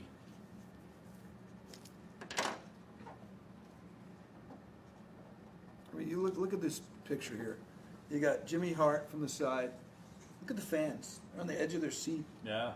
It's because back then they could believe in it. They loved it. They just, right, Bob, the fans just ate it up, whatever the storyline was. They loved the characters, they loved the villains, the heels, the baby faces. Wow. That was a good gimmick with the scissors for beefcake, huh? Oh, yeah. I remember the jobbers I can remember a guy being on the phone going, honey, I got good news and bad news. I made an extra grand tonight. Oh, great. But I have no more hair left. Yeah, and Shot not. It wasn't a nice, like, nicely styled. This was you're very kind. nicely cool too. It wasn't a nice haircut. Bob, one of the questions, because a lot of people, they're giving their props to you, but they're asking about Randy. So I'll try to sum up 15 different questions into one here. Okay. Was there a specific time that you remember where your son Randy said, "I want to get involved in the business," or was it just kind of something that he always knew he was going to do? Or Well, he started like 8 or 9 years old wrestling amateur. okay, So I think even back then, he was going to do what Dad did. I really believe that. And he got out of high school and went to college for about a half a semester. And man, I forget. I believe he went to the Marine Corps as well, right? When He you served get old, overseas. yeah, I went to the Marine Corps, but didn't like it. Went AWOL, come home, he had to go back to the brig. I don't know if they kept him in there for 1 month or maybe 3. I just can't remember. And then he got out, and I was talking to Blackjack Lanza. I said, my son Randy would like to get in the business. And he said, well, let me take a look at him. We're going to be in St. Louis, and he gave me the Yeah. date. So I took Randy down, and I walked in with Randy and said, Jack, this is my son Randy, and his eyes got that big around. And the next day, they called Randy. He was still in school. And the next day, they called, and that's when he quit school. Yeah. And just, boom, got on a plane with me, and that was it. That's amazing. And a natural. Certain guys, well, I mean, it's third generation. My favorite thing, and I've had this conversation with Tommy Fierro about Randy that I, as a fan, like so much, is that it doesn't. Nowadays, guys will change face, heel, face, but Randy always stays Randy. He may be involved in a situation where he's being cheered by the fans or people, but you'll never see him kissing the babies or slapping hands. He's just always Randy Orton. And the storyline revolves around whatever that is, and I love that. It's not. There's nothing phony about it. So He watched me all those years, and so when he started, the psychological part of things, I think, was in his head, although he didn't know it. Yes. But he caught on just boom, quick, bingo. Did you know he was, like, from a young age, he was a talent? Yeah, probably he see was it, a right? hell of a wrestler, Great and wrestler, he watched me, and I knew he liked Yeah. the pro wrestling stuff. So it didn't surprise me at all when Yeah. he said what he wanted to do. yeah. What did surprise me is he just dropped out of college right in the Like middle that. of the semester. Good move. Well, yeah, it was. It turned out being the right move. Right. Well, I quit being a train conductor for New Jersey Transit Railroad, and now I'm sitting with Craig DeGeorge and Cowboy Bob Orton. So you know what? It all equals out. Look it out. We all Look get at what we the- want. So this one is for Bobby DeSouza in Fall River, Massachusetts. Guys, also a special announcement, too, as I give this great picture from Patrick Hart, NYNY, New York, New York. That's All for the Mr. way. DeGeorge. Okay. The people at 80s Wrestling Con, when I say people, I mean Tommy Fierro, is now the proud owner of the text came in very fast, but it's the Wrestling Collector Store, and they're going to start doing in-store signings that are going to be separate from these Monday Night Virtual signings. So don't worry, Monday Night Virtual is not going anywhere, but there is a new store, the Wrestling Collector. All right, Bobby. And it is located on Route 23 in Stockholm, New Jersey. They have their own website, thewrestlingcollector.com. And the first signing on Saturday, April 24th is going to be with Ricky and Robert, the Rock and Roll Express, and Savio Vega from 10 a.m. to 2 p.m. So you can start going in person to those signings, but you can still hang out with us on Monday Night Virtual. All right, Patrick from the Big Apple. Patrick Hart. All right, for Cowboy Bob, Boxing Bob, we got Kelly Fields, Columbia, Tennessee. For Mr. DeGeorge, we got Ryan Evans. All right, just a signature for that. 80swrestlingcon.com, all the upcoming signings. We're grateful to have Cowboy Bob and Craig DeGeorge here with us tonight. Going back to the chat, take a quick look. Ooh, great question from Ryan. A big fan of 80s Wrestling Con. He's very active with us from Australia, Rob Kerr. Kelly? Yeah, I thought it said always look at the front. Home of Outback. Jack. There you go. And the question is for Cowboy Bob. He says, You give me another picture. Yeah, if you yeah. want. Give it another picture. You get this one. Oh, I'm sorry. No, that's Oh, Rob Kerr from Australia wants to know. He says, Bob, do you remember the World Brass Knuckles title against Mario Milano in Australia? you know, I remember going to Australia. 1974, he says? They've got really, really good beer over there. So I couldn't tell you I remember the tour, but I remember going. Not Foster's. Were you drinking Foster's, the Australian beer?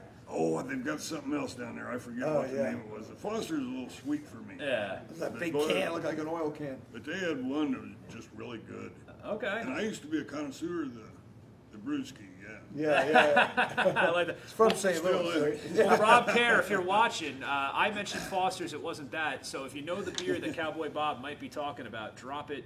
Right. In fact, Right in the send chat. a six-pack. Yeah, Yeah, send a six Or pack. case. Send a case to Missouri. We'll hook that up for you. Rich Pintner in nearby Garfield, New Jersey. That's for Mr. DeGeorge. All right, Rich. And then we got Michael Federico in Ohio for Cowboy Bob. Rob Kerr says, was it Vic Bitter? Is that the name of the beer? Vic Bitter? No, No, that's not it. Keep trying, Rob. Victoria Bitter. It's Victoria Bitter. No, it doesn't look like that's it, Rob.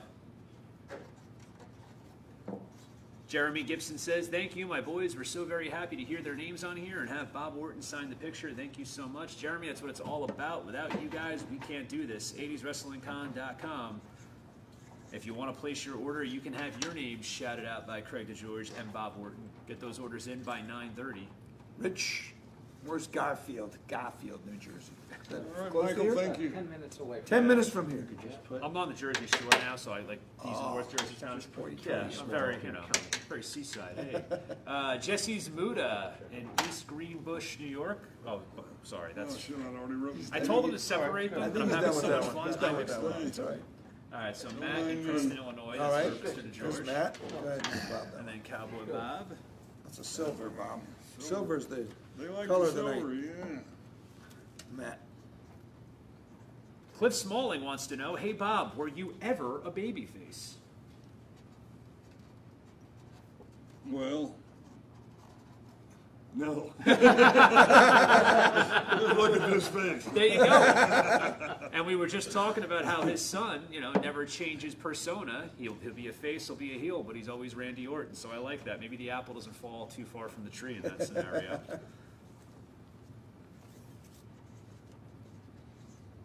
There you go, Matt. Matt from Princeton. We still need another Anthony because we have that Anthony. Yeah, we have a spare Anthony. So If your if name there's an happens Anthony to be out there- Anthony, Yeah, Jesse and you Laura. want your name on the picture, place that order. My friend Anthony DiDomenico, he's a comic, and he dresses up as different wrestlers for Halloween. He's Text 40. him right now. He's Will you 40. tell I'm him? gonna maybe I'll just buy it for him. Is that Jay okay? Love in West Des Moines, Louisiana. That's for Cowboy Bob. And then for Mr. DeGeorge, we got Robert Love in Alameda, Alameda. Oh, there's California. some good shows out there. Oakland County Coliseum. This one, I think, shot crap. Did a big TV taping. I remember the Oakland A's came to that taping. Like the whole Dave Stewart, the whole Oh, staff, wow. everybody, yeah. Players loved it. Yeah, it's funny because look, let's face it, wrestling has always had fans, but it's only really been, I believe, since the Rock and Wrestling connection, and then it had its lull for a little bit. But a lot of guys never wanted to admit publicly that they were fans, I feel like. Yeah. It was almost like a guilty pleasure, Now it's like, it's mainstream, it's everywhere. Yeah. All right, Blair, Nebraska, Daniel Schumacher, and that's for Cowboy Bob. There's Robert. Thank you, Robert. This table's terrible. I'm just getting caught on the lip here. Sean McBride. Sean McBride, where's Sean from? It doesn't say. Some have locations, some don't. To Sean.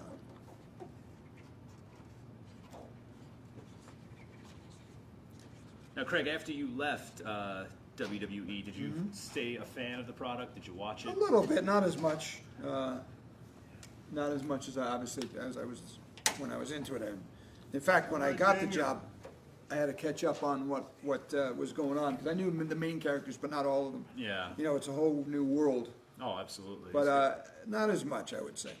Because Thorsten Fritz is But I asking. liked watching when I was a kid too. I mean, I Yeah. enjoyed watching the New York show. I was in New York, so. Well, the reason I prefaced with that was because Thorsten Fritz is asking your thoughts on Sean Mooney and Todd Pettingell. Well, I know Sean. I did his podcast recently. I never met Todd, but they're both. You know what amazed me about Sean is, and I was like, at first when I changed my name, I never thought of it until I was asked half hour before that show.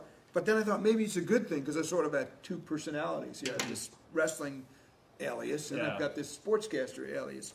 Sean, it's unbelievable because he went from the wrestling job to like a news Broadcast job. news, yeah. You know, he was a local anchor in New York News. WWOR, which blew Yes. my mind. So I he know, went I from couldn't being believe it. the New York guy Yeah. to the New York News guy. Unbelievable. That's a big jump. And I didn't know Todd, but he's great. He did a great job. He really got his personality out. That's for Sean. This is for another 80s Wrestling Con superfan, Dennis Gronow from South Dakota. This one is for Cowboy Bob. Todd was a kind of a personality on. Yeah, he was already a New York radio DJ radio that Vince guy, liked. yeah, And then right. I worked with him years later. I was telling you off camera, I did a Right. reality show pilot. He had a Right. production company, so he was always entertainment driven. Yeah. And then he just was so talented that he was able to learn Yeah. wrestling, you know? Yeah. Which I think is always different. I mean, there are guys that are successful with that, but I think personally it's better to be a fan going into it. I think you're some feel for sports and sports entertainment. Absolutely. Yeah. Timothy Weiss doesn't say where he's from. All right, That's Timothy. for Mr. DeGeorge. All righty, Dennis, thank you. So don't forget, we got Virtual Mania. Thank you, Carlos Caballero. We've been plugging it. 9 a.m. to 5 p.m. Jake Roberts, Akuz, Skinner, Max Moon, and Orient Express. Get those orders in at 80swrestlingcon.com. All right, Cowboy Bob, this is for Brian in Pennsylvania.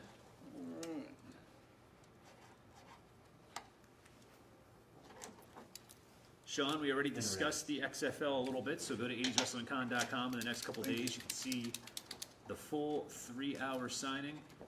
That will be discussed. Well, it was discussed. It'll be new for you, though. We'll be watching it. Jared Zacharias says, for Cowboy Bob, what were the thoughts of all the stars behind the scenes about the wrestling album? Was that something you guys were excited for? Or was it just something you were doing because you had to?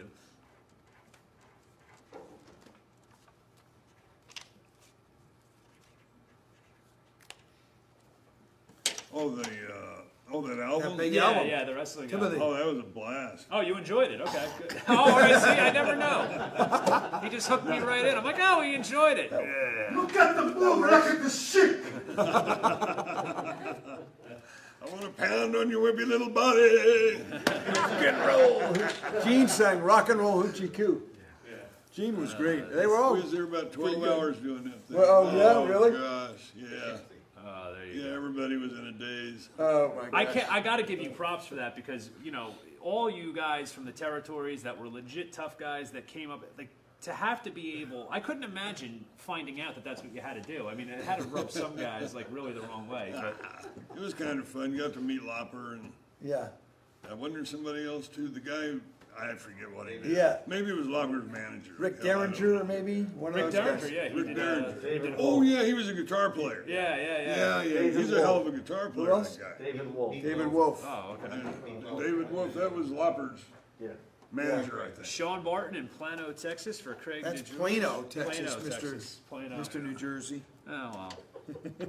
Wayne Jewett in Franklin, Vermont. That's for Cowboy Bob. That's funny. He wants me to write on behalf of Coliseum Video. This is Craig DeGeorge. Yeah.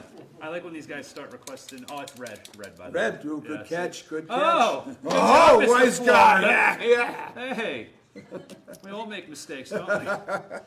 80swrestlingcon.com. Check out all the upcoming I signings. guess I shouldn't sign on On the Cheryl red. Roberts, right? No, probably not. All right, I'll put So not only does he want a novel, he wants it on a photo where there's a lot of red. a red, in red. yes, yeah. Alrighty.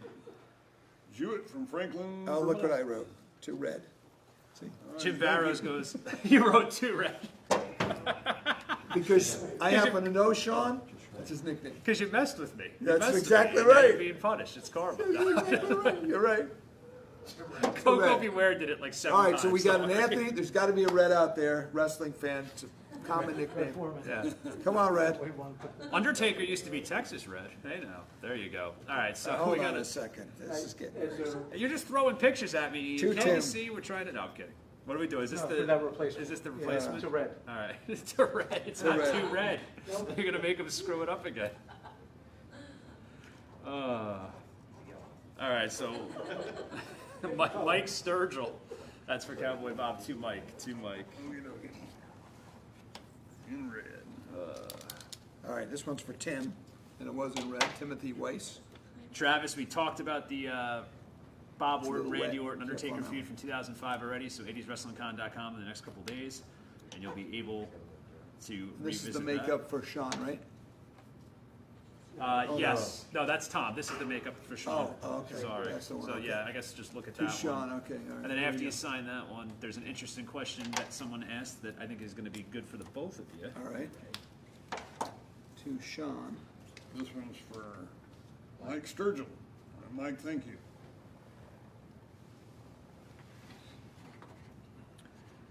Thorsten Fritz wants to know, were Bob and Craig there when David Schultz slapped Stossel, and what were their thoughts? I know Bob was there. I Judging by that was not reaction. there. Oh, you were not there. No, I was You know not. what was so good though is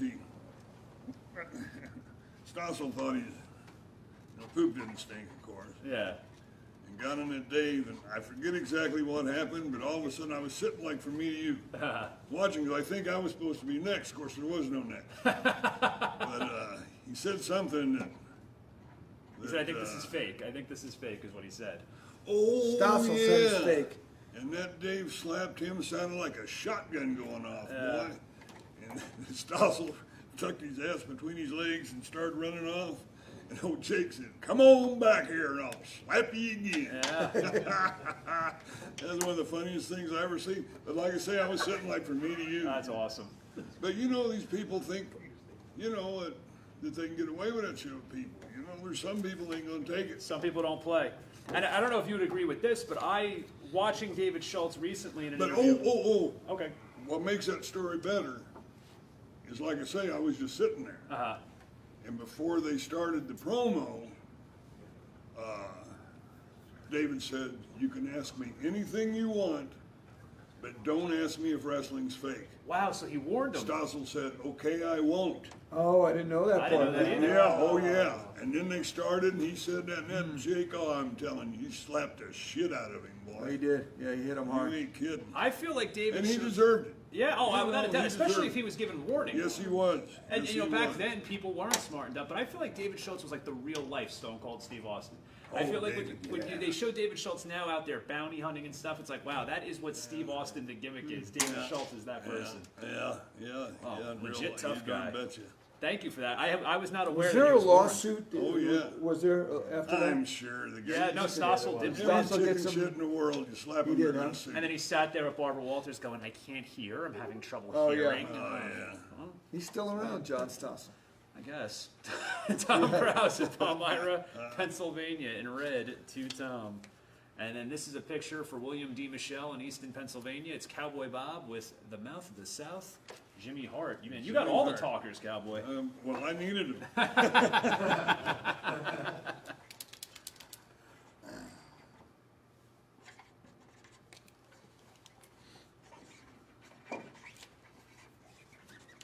Guys, I'm getting the questions. Did he sign this? Did he sign that? You got to watch along. Everyone's getting their shout-outs. If you miss it, you miss it. It'll be back on 80swrestlingcon.com in the next couple days. Let's try to keep the chat for questions and comments and things of that nature directed to Mr. DeGeorge Tom Krause? and Mr. Orton. William Mr. DeMichele Pennsylvania? From Eastern Pennsylvania, thank you. All right. Timothy Weiss, Fulton, Maryland, for Mr. DeGeorge. And we got Adam Barney in Burke, New York, for Cowboy Bob. In blue. Blue. Thank you. I checked. Blue. Let's see.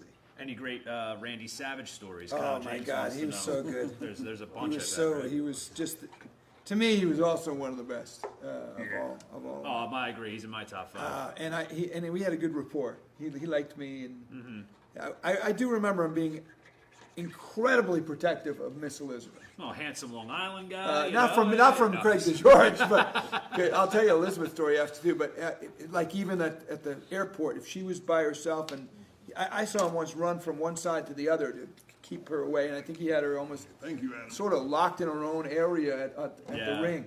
But I remember once in Boston, we were putting our makeup on, and we were in this little bathroom near the ring, and Elizabeth showed me how to put on the makeup over your eyes. Oh. She was very sweet. Oh, okay. Yeah. In case you ever had any, plans for the weekend. Television, yeah, but no, I never forgot, You're lucky Randy didn't see her. I know, yeah, he was was right. that? How Oh, protective. hell, you say hi to her and he'd give you that. These that guys, savage. yeah. Oh, yeah. Even with you yeah. guys. But With she was the talented. boys. I don't With the get- boys. No, he was right, Bob? Oh, yeah, he was just, Yeah, God bless him. he was Yeah. crazy about it. crazy. What color is that, red or blue? Blue. I got the right color this time. Brian Santoro in Leola, Pennsylvania. And I'll just have Brian on deck for you, All Craig. right. And then this is Jan Cosino in Canada for Cowboy Bob, and that's in blue. 80swrestlingcon.com. Don't forget the online store is open till 9:30 p.m., so get those orders in. It's only 8:15. We got about another hour and 45 minutes. Time is flying, though. It always does when you're having fun. Reggie Amir says, I think Ace would have been a great Intercontinental Champion. Yeah, that would have been fun to see. But back then, that was a different era where people didn't... You could still be a huge star, and the belt was, I don't want to say a Didn't have to- prop. Nowadays, people feel like someone's not successful unless they're a champion, which I think is kind of ridiculous. Here's for Tim Weiss. Travis Babcock wants to know if you have a favorite baseball team, either currently or growing up. I Well, think growing currently. up, I was a huge Mets fan. Okay. Huge New York Mets fan. Love their announcers and the players, even though Yeah, the Mets thank stunk you. until the mid-'80s under my viewership. But, yeah, big. Now, of course, in Marlins. There you go. You have to be now. Lee Abyss Woodford says, both Bob Orton and Dynamite Kid have been credited as the first to do the superplex. Does Bob believe that he was the first? I do not know, so Okay, makes I sense. just don't know. I think might have been Fuji's idea. I used to use the pile driver, but when I went back to New York, Paul was there. He used it in. He's the first class act. He called me and asked me if he could use it. Oh, wow. I said, "Sure, Paul, go ahead. Yeah. It's no big deal." So when I went up, Oh. I said, "Well, Paul's here. Got started. He's using You're using giving- the pile driver." And yeah, Mr. Fuji. Oh, okay. I said, "What about suplex off the top rope, brother?" I said, "What?" I said, "How in the hell you?" He explained it to me, and boom, I did it. Okay, fine, it's great. There you Yeah, go. yeah. Was there anybody ever that was like reluctant to take it at first? No? No, I was one of the best ever. So they, Yeah. I could, nobody was afraid of what I was going to do out That's there. awesome. That's great. Yeah. There's Brian, Leola, Pennsylvania. All right, Brian Lanzieri in Andover, Connecticut for Cowboy Bob. And then we got Robert. Try that one. Let's see. Trinizuski? Trinizuski. All right, so we both. We got think it. so. Amherst, Ohio. But in case, he wants to forget who you are, you have to remind him. Commentator, host, Just and signature interviewer. and put all that in. Yeah, so you got to sign and then list Signature and then list all that. everything that you've ever done. So it's not really just signature. No, it's not. It's not. See, this Signature. is why it's very confusing. I'm trying to Signature follow along. and is what he's trying to. Okay. All right. 80swrestlingcon.com. Don't forget, we got Virtual Mania coming up this Sunday. Ton of great guests. Brian, thank you. Jake the Snake Roberts, the Orient Express, Max Moon. So make sure you're here Sunday for Virtual Mania. That's going to be an all-day event, I believe. 80swrestlingcon.com for all upcoming information, as well as all of the upcoming signings. Cowboy Bob, this is for our buddy Emil Menard. I'm sure he'll be involved later on in our auction. Marker. Great handwriting, by the way. I mean that. Oh, Sincerely. thank you. My handwriting's terrible. So I always have to point out. Robert. That's from playing too many sports games when I was a kid. And logos. And You this know is- what's the problem now? We all have children nowadays. Their handwriting. Oh God, it's worse than ever. They don't write. No, the cursive isn't even. Ever. I remember I used to Forget have like, cursive. I have PTSD about memories of Yeah, nuns trying to teach right. me cursive in Catholic school. What's cursive? Yeah, cursive Brian is Kelly, 4-letter words. Spring, Texas. Just a signature. Rest in peace, Andre and Bobby. Huh? All right, Emil, thank you. Thorsten Fritz is asking Cowboy Bob, how was it working with Mr. T? Because I've heard rumors over the years that he was not the easiest guy to work with. Oh, you was real easy for me. Put on R.I.P. Andre He, and Bobby. You know, he did. You know, people know. Yeah. You know, he wouldn't give me any trouble. There you go. I like that. I like that attitude. Bill in Warwick, Rhode Island. But a very nice man, I might add. I've heard that too. Yeah, I've yeah, heard that yeah, too. But I've just heard rumors that at the time, because he was such a huge star, that he kind of had a little air about him. But I've also heard. Well, Ryan Kelly. He tried Roddy a little bit. Okay. But you know, it didn't work out so good for him. But you know, but you know, he knew. There you go. That boy learned, as they say. Jason Wallenberg. Jason Wallenberg. For Cowboy. But like I say, Oh, very that's nice Cowboy, man. sorry. I ran out of. That was accidentally in my Craig stack. I see Howard Finkel in the back. He was the late great Howard Finkel was a great ring announcer, wasn't he? You ain't kidding. And no, I love the way he used to Oh, do without that. a doubt. Without a When doubt. Howard Finkel said there was a change of title Often imitated, never duplicated. from parts unknown. Yeah.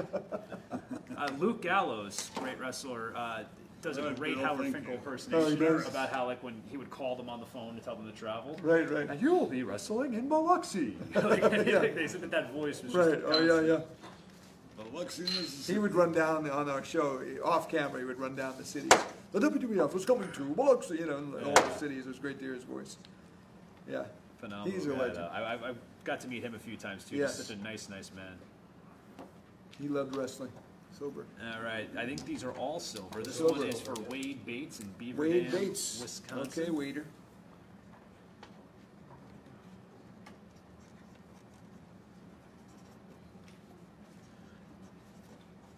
Guys, chat's moving really fast. If you've had a couple questions answered already, try to leave some room for some other people's comments. The chat is moving very, very fast.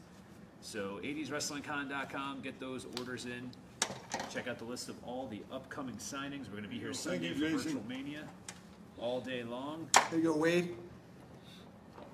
All right, this is for Vicente Garcia. Actually, it's to Andy, but it's from Vicente Garcia in Grand Canyon, Arizona. That's to Andy, Cowboy Bob.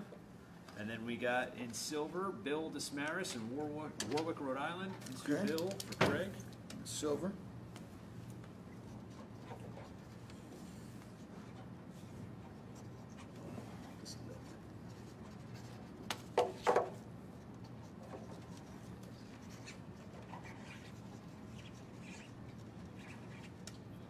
Yeah, that works.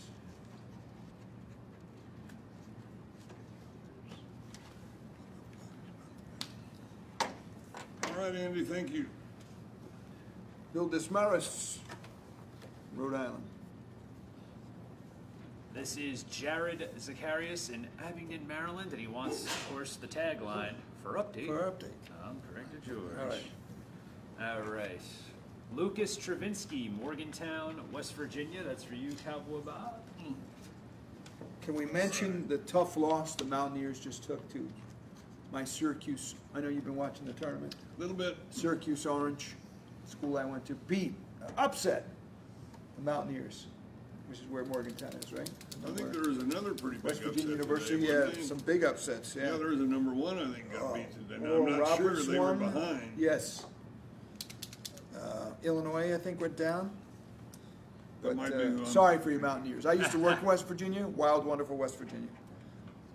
And my roommate is the voice of the Mountaineers, my college roommate. Oh, wow. Yes. Been That's a where long- Jimmy long Valiant time. lives, I think, Huh. West Virginia. Yeah. 80swrestlingcon.com for all upcoming signings. Don't forget Virtual Mania this Sunday all day long. Jake the Snake Roberts, Haku, the Orient Express, Max Moon. I think we have Skinner too. We have Skinner, guys. 80swrestlingcon.com. Happy retirement on As my phone has a little bit of a meltdown right now. There you go, Jared, from Abington.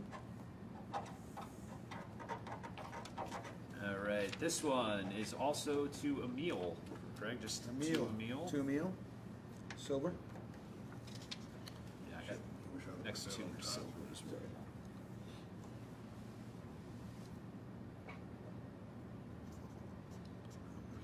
Jimmy.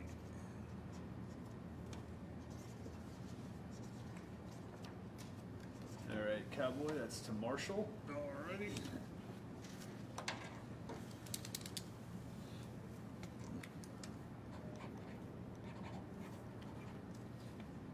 There you go, Emil. Thorsten Fritz is asking if you have any memories, and I'm good friends with his son, so I'm sure Who's he'll that? appreciate it if you do. If you have any memories about Bam Bam Bigelow. From both, Bob, we worked with him in the UWF too, Yeah. and the he's a Jersey guy, right? Yeah, Isn't he? Asbury Yeah, Park, and yeah, huge so he Mets was- fan as well. Yeah, he was. To me, I don't know how much did he weigh. He was 350, 380, At least. 395. Marshall.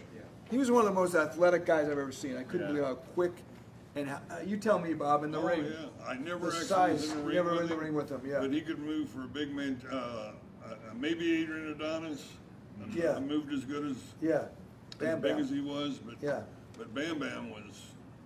yeah. He moved like a 200-pounder. He did. I bet He he was did. close to 4 for a while. And Yeah. he was ahead of his time with the tattoos. Oh, without a doubt. I never, was it painful? I never asked him, I probably did, to get all the tattoos on his head like that. Oh God. Remember it came down to like a point in the Yeah, with front? his dragons and Yeah. All over his head. yeah. Yeah. Way ahead, Sure nobody did that then. That had Before Tyson on his head. And that was yeah. And if you think about it, you still don't see the full head tattoo that often. No, you might you see don't. the neck, The you might neck. see the face, but the full head The is full still head very rare. in the 80s.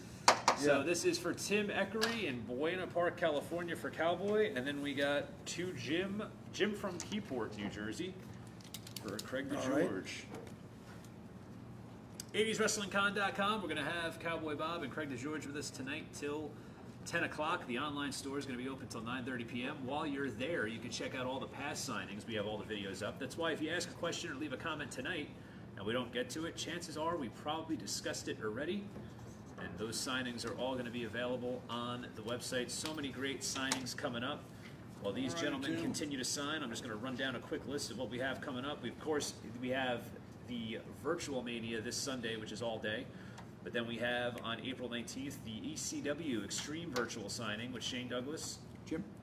Mikey Whipwreck, Jerry Lynn, Simon Diamond, Too Cold Scorpio. April 26th, Stan Hansen. May 10th, Ken Patera. Ken Patera, that's a guy that Oh, you Ken both Patera, yes. May I talked to 24th. Ken a couple days ago. Was he the world's strongest man? Was that what they billed him as for a Yeah. little bit? You know what? I'm not going to Yeah. disagree. I thought so, yeah. I ain't disagreeing with him. Yes. I ain't either. May 24th, Nikita Koloff. June 7th, the Rock and Roll Express. June 21st, Samu and Fatu, the Head Shrinkers. June 28th, Billy Gunn. And then in August, we also have Mark Merrow. We have The Godfather. But right now, we got Cowboy Bob Orton and Craig DeGeorge. Get those orders in. Right now, we got Patrick Hart in New York, New York. Don Morocco, your friend, was one of the strongest. Oh, he was a Right? strong Some son of a gun. strong. Oh, God, yes. And a A nice power guy, lifter, too. Powerful. right? Power. Yeah. Nice guy, too. And the late great Dino Bravo was a strong Yeah, man. yeah. There was another Remember guy. they did something in He the bench ring at one 500 point? pounds. Yes. Yeah. Like it was nothing. It's unbelievable. Ron Simmons was here a few weeks ago, and Yeah. someone asked, what's your max bench press? And he went, 585, like it was nothing. Wow. Like 585, like it's casual, just unbelievable. Florida State guy, wasn't Yep, he? yep. Jeremy Harris, Old Bridge, New Jersey, Craig DeGeorge. All right, Jeremy.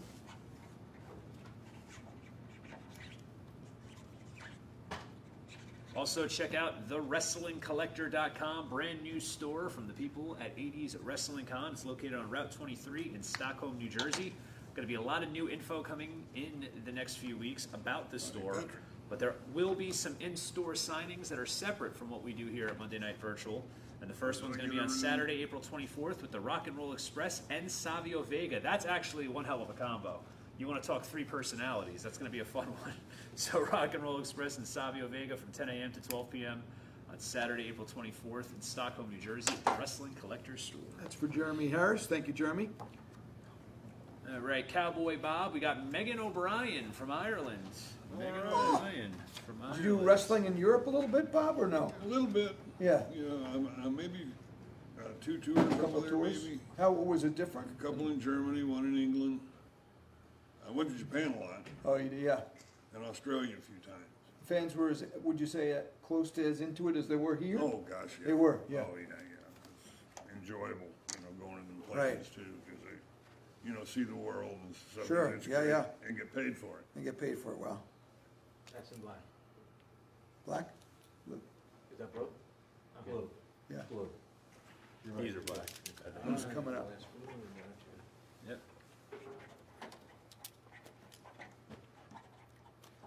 A lot of people are asking, it's come up a couple times, and I kept meaning to get to it, but Nigel Edgington's asking, Cowboy, any memories of working Hogan when the ropes broke? Wasn't it all four corners busted of the ring?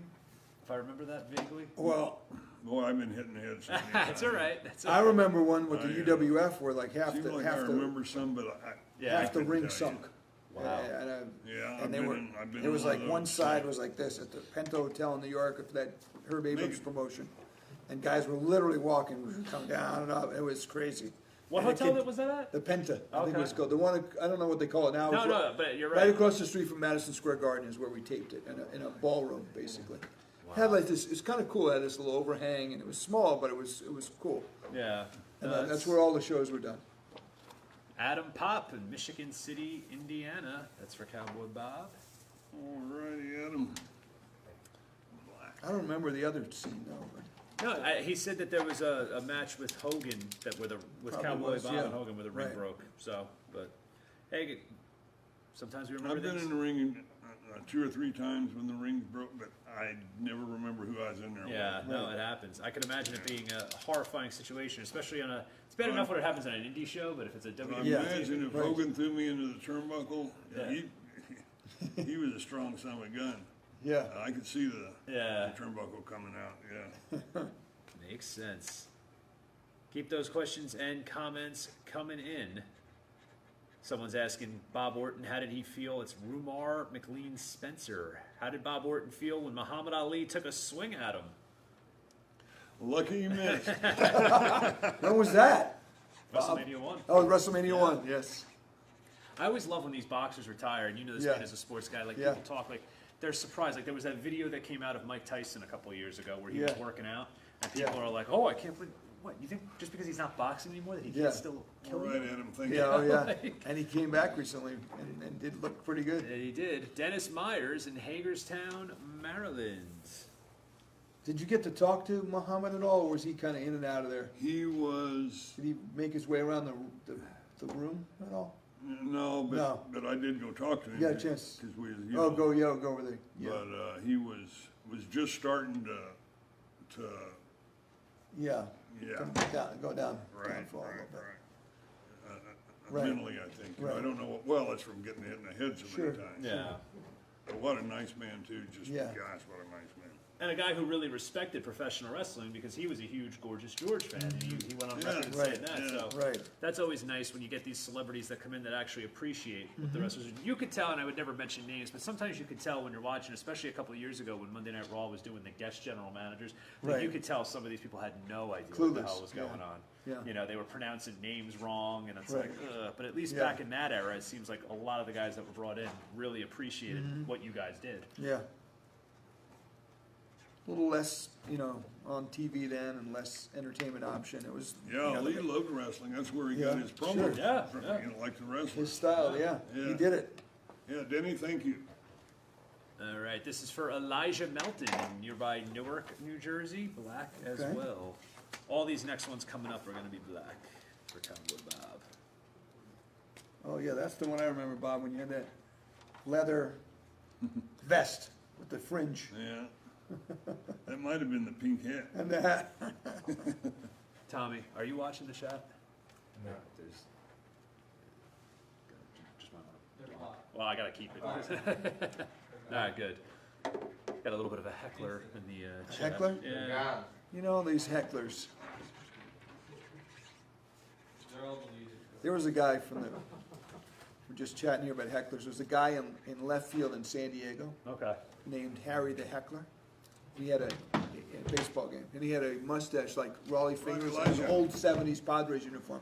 He was so annoying. The word is that Barry Bonds actually paid for him, gave him an autographed bat to sit in right field during the 3-game series against the Giants. Wow. Because Harry the Heckler would not stop talking. Nothing, no curses, Yeah. nothing like that, but just constant chatter where players would say, "I know when he went to the bathroom." Yeah. Well, it's just.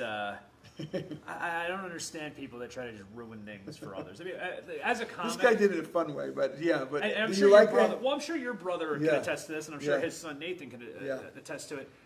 Some guys are a little too sensitive. Someone will laugh at a joke, and go, oh, that's so true, and the person will go, oh, I'm being heckled. No, a heckler Yeah, is someone right. who sets out to piss you off. Right. You know, and sometimes we get those in the chat. You so, get, but the comedians, and I'm sure you get, they respond. Usually, you guys are great at it. Yeah. And the audience loves it. Yeah, they the do. response when you can put them in. It could go either way, because sometimes you could go back at a heckler Yeah. and go too hard, and then the audience. Oh yeah, gets you can pissed. lose So them. you gotta, And it can be annoying to the Fine show. line. Yeah. Fine Once it gets line. too much, it gets annoying. Exactly. Yeah. That's why I miss Nathan, the old he's gonna- days of bouncers just coming and grabbing people by the Yeah, necks and right. opening the door Throwing with them their out. head. Yeah, my youngest son Nathan. If anybody out there sees he's doing comedy around, you know where they Yeah, are. right. He's funny as he can be. Good. Okay. I've heard that. I haven't He's worked with him hilarious. personally, but we have some mutual friends, and I've heard he's very, very funny. I hope I get to work with him soon. David Veron in Syracuse, New York. There you Syracuse, go. New York, Central New York, All right. the Harvard of New York. Had a lot of fun in college out there. It was good. Yeah. Good times, right? Good times. Yes. Carrier Dome. Guys, you would wrestle when they went up to wrestle. They wrestled at the Onondaga County War Memorial, which is still there, I think, the building. And but it was a good show. We went up there a couple times to do shows, television. Good stuff. Yeah. Eric Jackknife Glasser says, Cowboy Bob, glad to see your arm has healed. Was that a cast that you just would slip on and off? No, You actually had to get replastered. I was in the business, man, and and my arm was broke. I needed a cast, so I wore a cast. Now I did, after a few months, it started falling apart anyway. Uh-huh. I went down and I got me one of those guards, like when you play football. Yes. And then I just taped it. Okay. But yeah, for a while there, Wow. until that mask, finally decayed, Yeah. I wore it. David Mike Veron, thank you. My only wrestling injury on the indies as a manager was a broken wrist. And I wore the cast for 6 weeks. Yeah. And I can never forget the relief of when it finally got cut off, where I was like, oh, I can scratch. I can, shower without that'd be so annoying. I couldn't imagine what it was like to What wrestle happened? with How that did you thing. break it? So we were doing a spot where Gotta get that down. the manager was turning on me. The guy I Yeah. was managing was turning on me, and he was pushing me, and I was supposed to get caught and get German suplex. The guy Yeah. wasn't there, so I just went back, and instead of Ah. bumping, I was like trying to find him, and I Right. went and I landed on my Oh. wrist. So I broke the wrist, but it wasn't that bad. It was just I couldn't remember. Like I had thought about you Right. wearing that thing for as long as you did, because I was like, when that came off, I was just like for an hour just scratching. So this is for Moses Gonzalez in Kissimmee, Florida. Fun Okay, town good there, spot. Kissimmee, Florida. Not far from Disney. Not at all. Millennium Theater, another great place in Kissimmee that used to do some wrestling shows. Michael Two Lindsay S's, you says, think? I remember you and my dad made me fight my brother with your Tough Man contest gloves. He knocked me out. I don't know who that's directed to, Michael Lindsay, but that's kind of random. I remember, well, maybe it was when he did his boxing. But he's saying, I remember you and my dad made me. Oh, meaning, okay, that you watched it and then you did it with Yeah, your dad. Wow. maybe.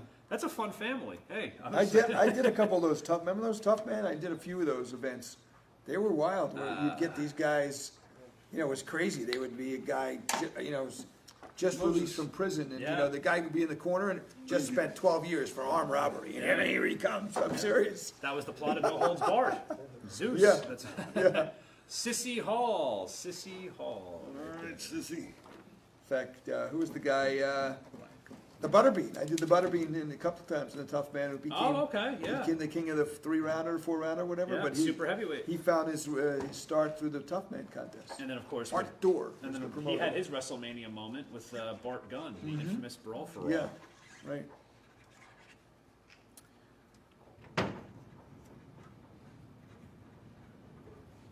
Craig Southall says, heels rarely wrestled All heels. right, sissy, thank you. Are there any heels that Bob would have loved to have wrestled and never got the chance to? Because we already established that you were never a babyface. So were there any other heels you would Well, I was maybe here or there for very short periods of time. Okay. A matter of fact, started out as a baby face, but not for long. I probably weighed 190, Oh, and it would have been hard to. Well, I guess you could have still been a heel at 190, but Yeah. it was easier for me to work baby face and have them beat the hell out of me. So, Yeah. Right. yeah. And what were you at your prime wrestling weight as a Oh, when I was with Morocco, I was 275. Oh, were you that much? Wow. But usually about 240. Yeah. Wow. But So with Morocco had you in the gym with him, huh? well, with Don, I had to get bigger. Nobody would see me. Yeah, that's a good point. That's a good point. He those veins in his bicep, they're just incredible.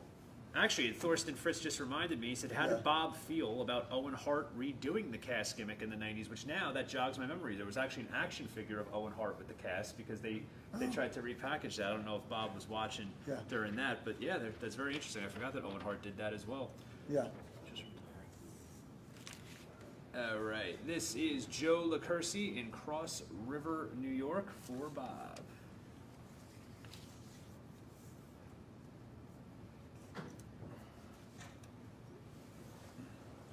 All right, Big Joe.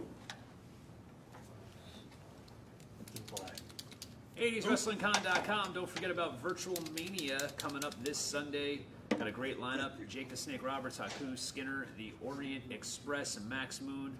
All the upcoming signings from now till August are on the website at 80swrestlingcon.com. So you can get there now till 9:30 to get your orders in for your autograph from Mr. Craig DeGeorge or from Cowboy Bob Orton. But you can also scope out everything that's going to be coming up over the next few months. So 80swrestlingcon.com is where you need to go. Also, the WrestlingCollector.com. There's going to be some in-person signings coming up.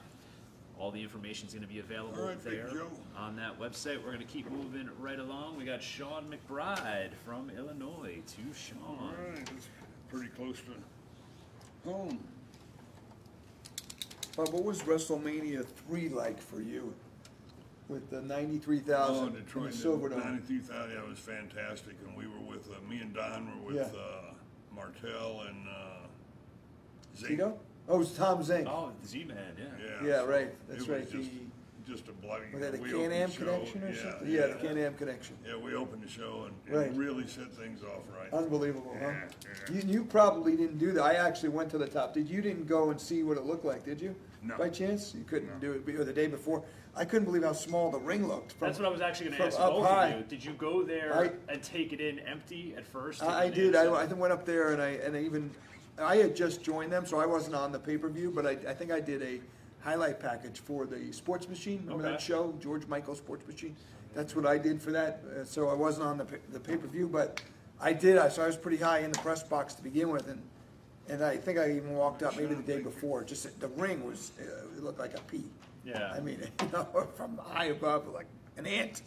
And what's Yeah. amazing nowadays, the technology at these stadiums with the big scoreboard Right, screens are right. pretty No spot big on. deal, But I yeah. remember even going to shows at like the Meadowlands or Yeah. MSG as a kid, Yeah. and Yeah. they'd show you video of Mean Gene's interviewing Ravishing Rick Rude, Yeah. but you wouldn't hear the audio. Yeah, which in yeah, certain cases right. was good, as we later found out.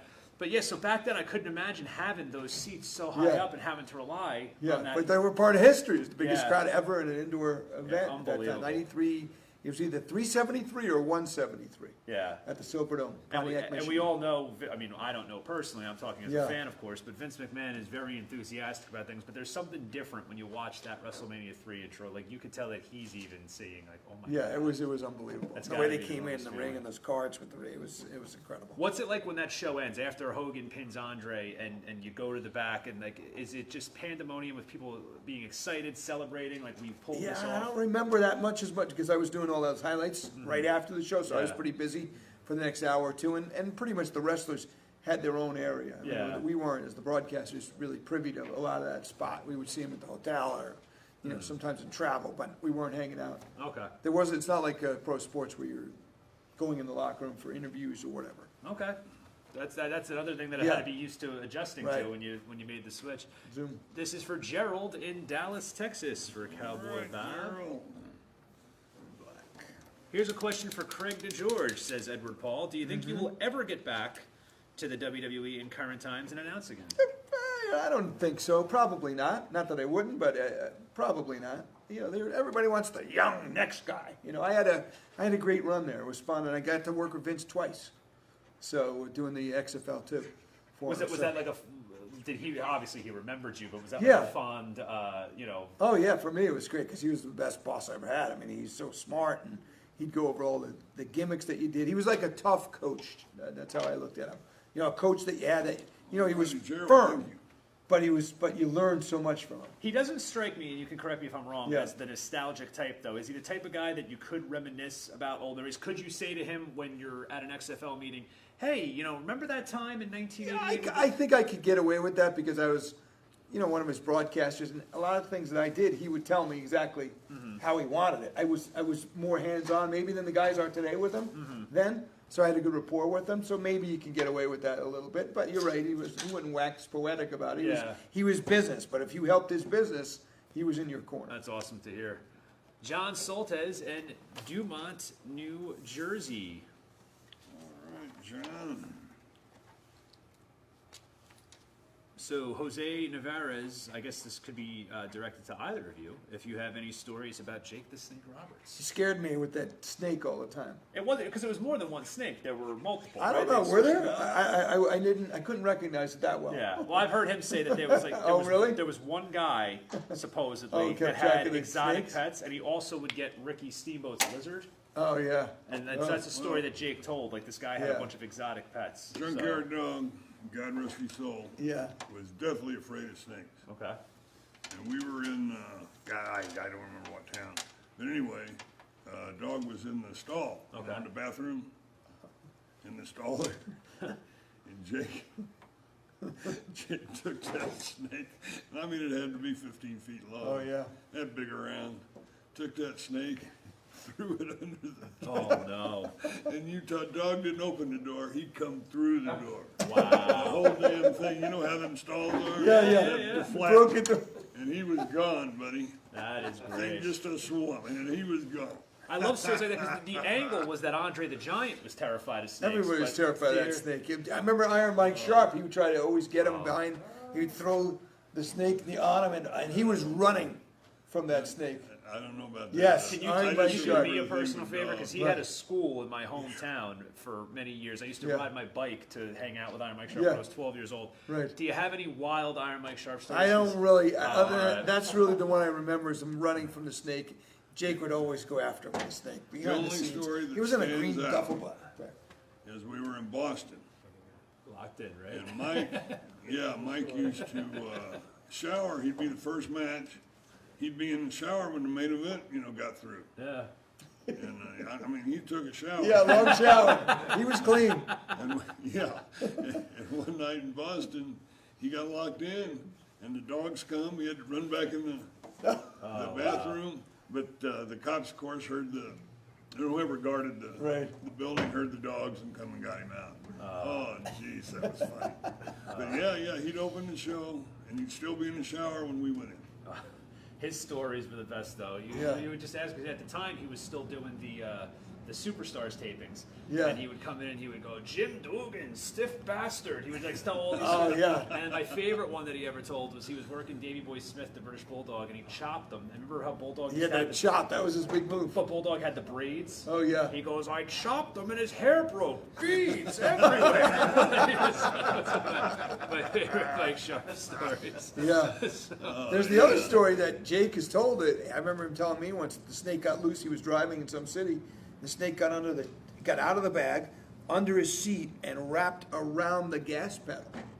That's scary. And he couldn't stop the car. Oh my gosh.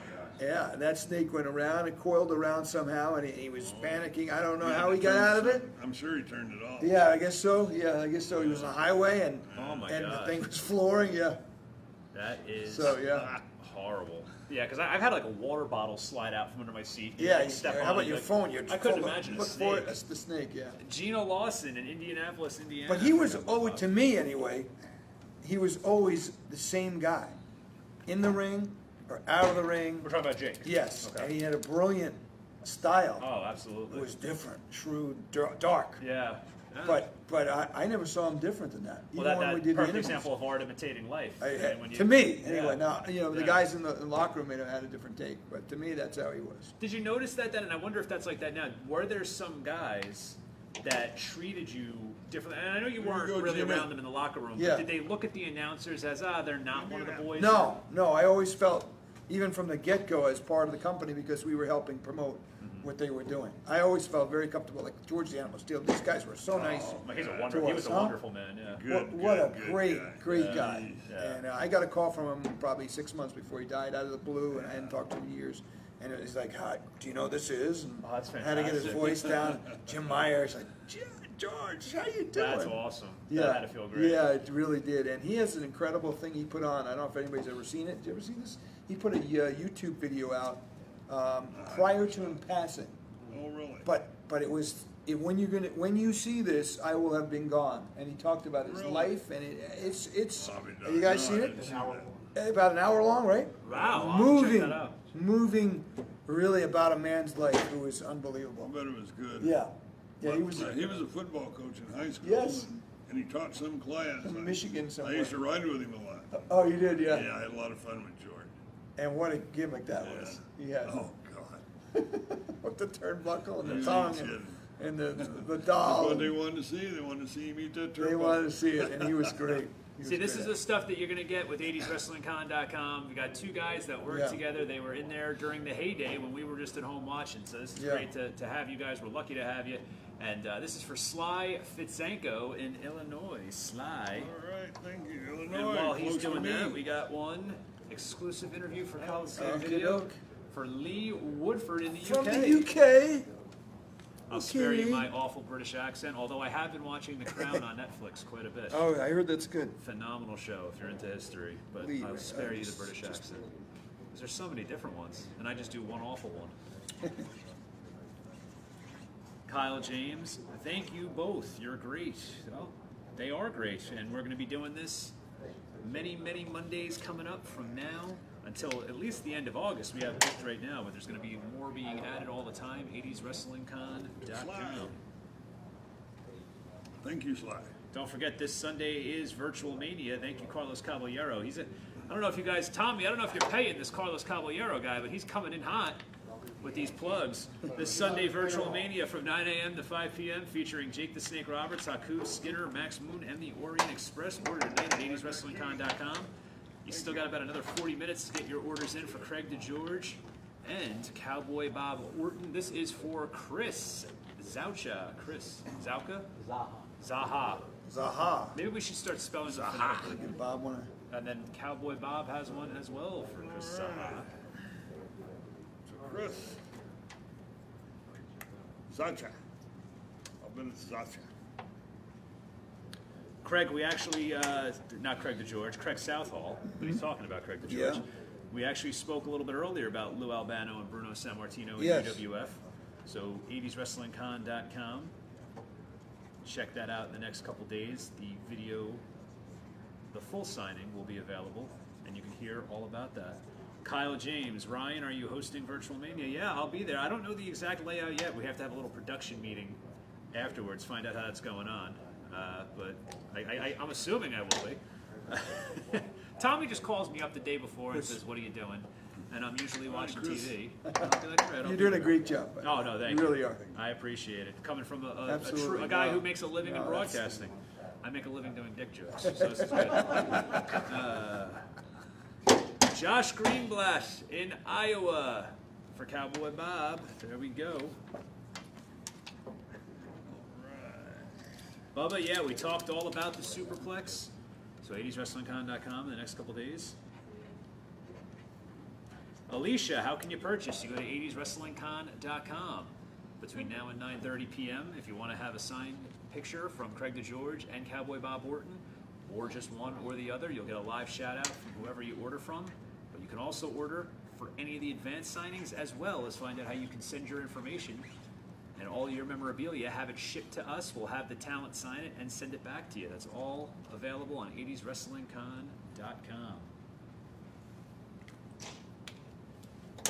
Is this one of our sponsors, by the Right, way? Josh and Alyssa, Yeah, I don't thank know. you. It's just been Is sitting this a there. sponsor? Or can we drink that? Oh, it is a sponsor. No, it's not a All sponsor. right, Cowboy Bob. This one's to Terrific Emil. one. It's in silver. Okay. Take care, my friend.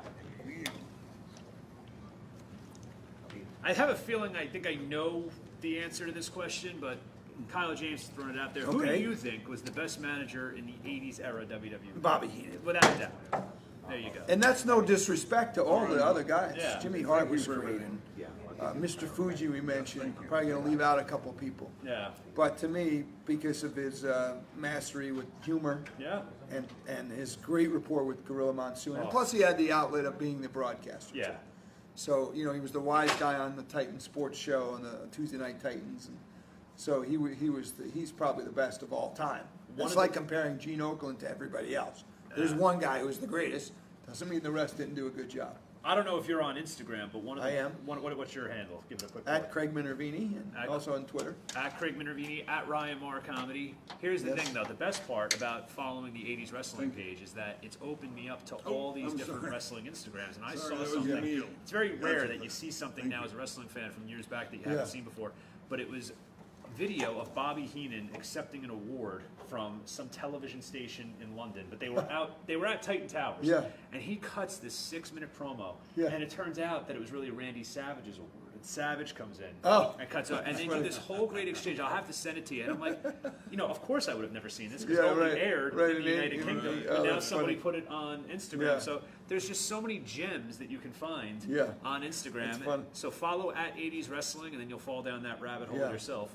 Jonathan Jeffries in Marietta, Georgia. That's for right. Craig DeGeorge. And then we have to Nigel and Rebecca, Denver, Colorado, for Cowboy Bob. In Minneapolis, I work with Bobby as my manager, and he's just first class act all the way. Yeah, and you said you had a lot of laughs. I remember you talking earlier about it, right? A lot of God, laughs. Yes, you ain't kidding. Ray Murray, my old buddy Corrupted Youth from the Indies, he jumped on, and we actually did talk to Mr. Orton about Mr. T. He said he had no problem with him. I always thought Bobby could take a bump as well as anybody, too. Oh, he was a hell of a worker. Bob, Oh shit, yeah, he was good. he was Yeah. great. Oh, The hair and yeah. everything was jiggling, and he was great. Oh, no question. And I didn't see him much during his wrestling days. I obviously wrestled in the Midwest and other places. Well, I should But- rephrase that when I say hell of a Yeah. worker. I feel like when you watched like a Jim Cornette, who was also Yeah. a great Yeah. manager, when you watch them take a bump, even me on the Yeah. Indies as a manager, you could Yeah. tell I wasn't a wrestler. Bobby Heenan bumped Oh like a yeah, wrestler. yeah, because You it know? was his background. But yeah, he was Yeah, great. he started out. Yeah. Yeah. Started out in the There ring, you go, Jonathan. and then he. And the fans loved it when he took. It wasn't often, which was why it was so. But when he did take a hit, the fans loved it. Oh, Nigel yeah. and Rebecca, Of course, the thank you. Weasel suit. Yes. Andy Hammerlink in Minnesota. And this one's for Cowboy Bob. Jim from Keyport, New Jersey. Alrighty.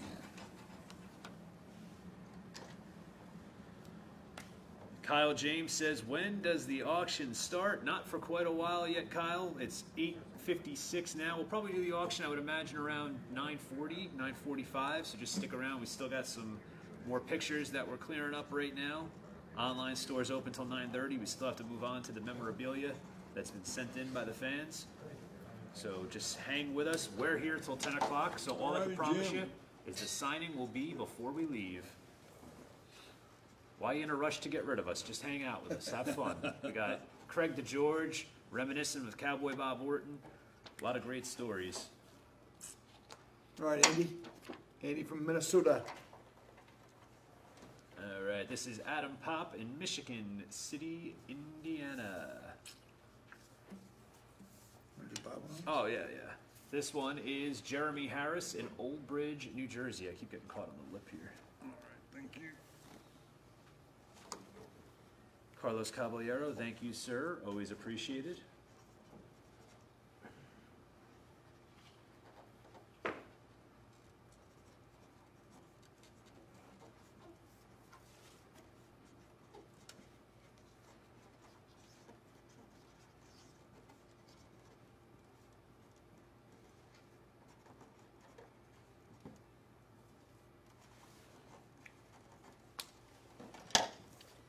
Alrighty, Jeremy, thank you. All right, Bob, this one is for Cody in Clinton, Iowa. To Cody.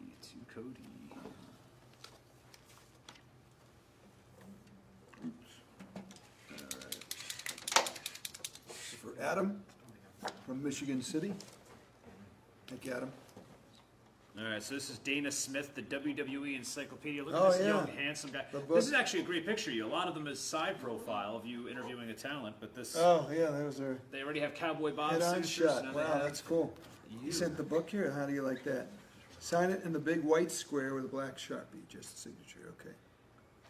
Yeah, this is somebody who sent this in. They have Sent the whole book in, look at Yeah, this. well, because look at how many signings they have coming up. We Incredible. got Mikey Whipwreck, Oh my gosh. all these other talents coming Wow. in. So they're trusting us with their memorabilia, which is always nice.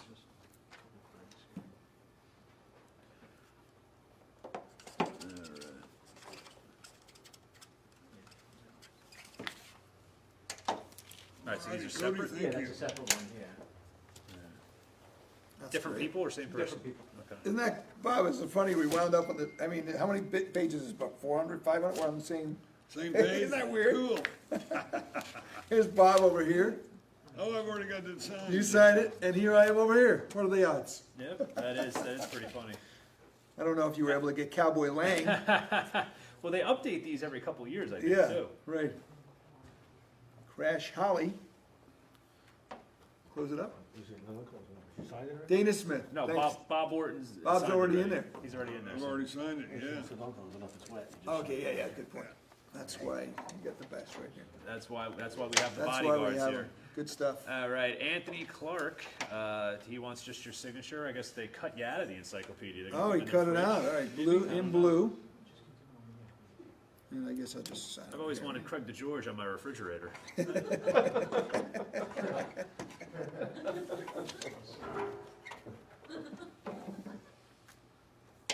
It does have a magnet on the side. Does he really? Oh shit! All right. I'm like, whatever. You know what? I wonder if we could just Yeah. put a stamp right here and Yeah. save the envelope as well, Yeah. because he has the address There you here. I go. want to show everybody. I don't want to eat, so I'm going to put Craig DeGeorge on my fridge because I want to fit it to his blue WWF jacket, which we're going to convince him to. Nobody is going to fit into this jacket here. Especially you. Yeah, especially me. You're right, Bob. This Oh is my for God. Clifton. What are you trying to make out with me? Ian? I say it. I got it. All right, Clifton Smalling. It's like right next to me, like creeping up on me. I'm like tickling my forearm. Clifton Smalling in Toronto. I'm like, all right, I get Hey, it. good fans. In I love Canada. what I love about Ian. Ian's the best. He's Yeah. going to point out, like, I can't tell which one's Craig DeGeorge. Well, Like, I'm he's glad like, all you right, didn't it's say I gonna was Cowboy Lang over It's there. going to be right here. We apologize to any little people that Oh, yeah, it's Cowboy Lang. Oh, is he a little person? I'm guessing. Maybe I didn't know. I hope I'm not profiling. By, You are looking profiling. at that photo. Absolutely. Let me get back to the chat. Now, we have fun. This has been a lot of fun, especially the last couple months. Out of all the signings, just on a personal note, I've been looking forward to this one because, Oh, you know, thank you. I got a professional broadcaster, I got Cowboy Bob Orton, and it was sunshine driving up the Garden State Parkway today. Oh, it was a nice day Usually here. it's pitch black at 5 p.m. Now we're back to a little bit of normal. Yeah. Bubba Call says that we're having too much fun. Isn't that what it's supposed to be? Fun's the best thing to have. 80swrestlingcon.com. Don't close it. Do not close it. I got that down now. Yeah, we can't get a new encyclopedia to redo, just photos. What was that? So this is the history of WrestleMania 1 through 5. Oh, okay. And this is, oh wait, this is an auction item? No, Tommy, we're not doing this yet, are we? No. Okay, because you have this, that's all that's here. Oh, okay. So now we have some time to All kill, right. I guess. Yeah. So I'm going to go to the comments. That was All great right, stuff. actually, we have a request for Craig. You Yes. take your sip of water first. Okay. Because Christopher Jones Yes. says, Craig, can you say, welcome to the Philadelphia Spectrum. The electricity is in the air is so thick, you can cut it with a knife. You want me to repeat that for you? Or you got it? Welcome to the Philadelphia Spectrum. The electricity in the air is so thick, you can cut it with a knife. Welcome to the Philadelphia Spectrum. The electricity is in the air. It's so much so you can cut it with a knife. That's All good. right. With Dick Graham, who knew nothing about wrestling. I'm Craig DeGeorge. And he said the same thing every time. Fans, don't you love it? I mean, don't you really love it? Well, if he knew nothing, that's an interesting point. If he knew nothing about wrestling, though, and I'm glad you brought that up because you were the color guy. Right. How do you have a play-by-play man not know? Well, he knew he was a local guy. He was a DJ or something, and he knew enough to call the sport, but he didn't know anything that was going on. He didn't follow the storyline, so that's where I came in. So he knew what a suplex was. Oh he yeah, knew what a yeah, time- yeah. Oh yes, yes, Okay.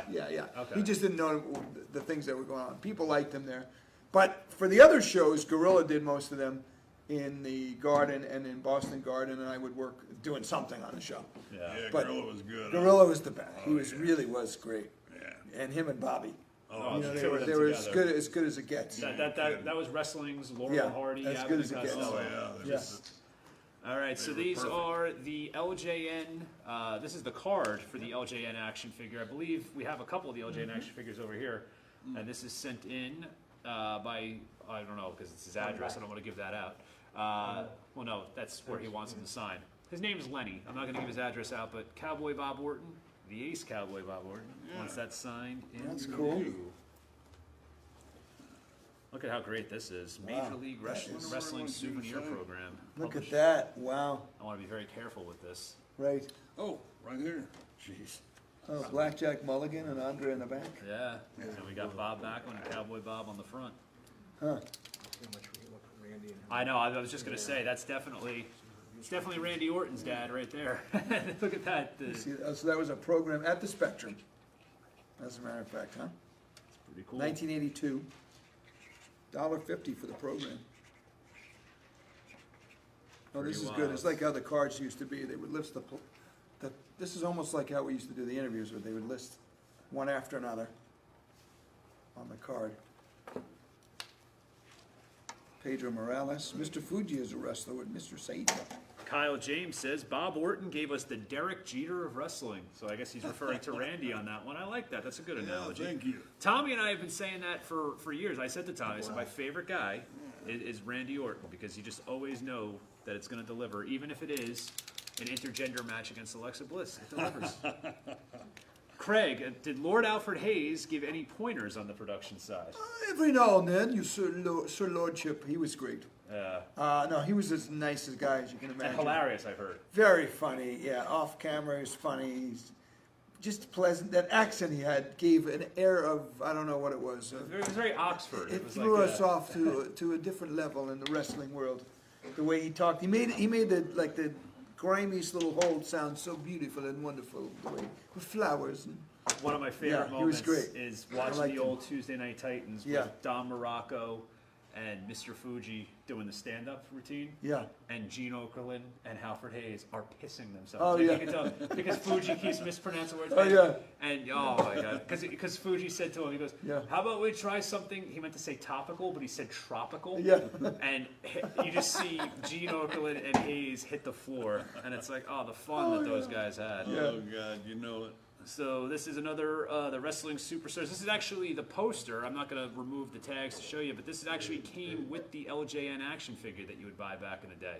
So you would get the card box, you get the figure, and you'd get this poster. And this is for Ryan Barreto. Ryan. Very cool. And he wants that in black, and it's got Look how long specifically these what he people have wanted kept these things. there.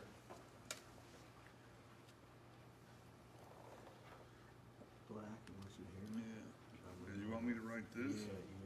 Yeah, over here. Let's do the one thing first. Guys, once again, if you didn't see your 8x10, it doesn't mean it wasn't signed. You know, you don't have to comment 7 times. 80swrestlingcon.com. Everything will be available there on the website. I'm trying to be as nice as I can when I say that, but we're getting to everybody, we promise you. Brandon McKenzie, looks like Cowboy Bob's arm finally healed after all these years. Hey, you never know. Those broken arms can just flare up. All right. Oh, I guess this is one of the Mattels. That's pretty cool. Good job on the hair there, too. Oh, these Mattel figures. Well, that the is detail is good. unbelievable. Wow. And I always say that I Wow. get mad because as a kid, I used to play with the action figures. I'd book my own storylines, but we never had the figures that could do the things that these things Oh, do. yeah, I mean, yeah. Now you can move the wrists, the hands, Right, interchange look at that. parts. Craig Southall says, looks like the first Survivor Series was seen as a huge experiment. What was it like interviewing all those wrestlers, teams, and managers at the same time? First thing I remember about that, Richfield Coliseum. I spent my Thanksgiving dinner in the hallway on a little table. Wow. I remember that it was on Thanksgiving. I think it was on Thanksgiving. Yeah, yeah. Or the day before, or whatever. It It might have been on Thanksgiving. Eve, but it could have been And, Thanksgiving. you know, one of the, whatever we had that. And I don't think you realize that would become such a big deal Yeah. at the time. But it was one of those big events where they were having him every 3 months, pretty Yeah. much. Not just WrestleMania, but Royal Rumble, Survivor Series, all of them kind of led up. Yeah. And they were exciting because the fans knew it was special and it was buzzing the air. And it's got to be fun to have Thanksgiving dinner with Demolition. Hey, you know. when you can have Axe and Smash and Nice Long Island enjoy boy. some cranberry sauce. Yeah, nice better? Long Island boy eating with the powers of pain. It's, All right, so here we got the Mattel action figure for Bubba John, and this is Cowboy Bob Orton's action figure. You look good there, Bob. Well, thank you. Oh, they gave me muscles. Still a big man in good shape. No doubt, no doubt. Okay, we have another 8x10 that came in. And don't forget, guys, the store is open for about another 20 minutes, so get those orders in. This is for Tim Weiss, for Mr. Craig DeGeorge right there.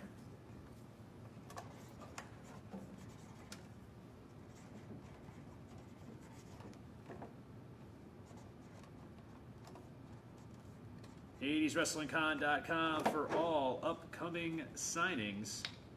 Right, who's that for? Bubba John. Thank you, Bubba John.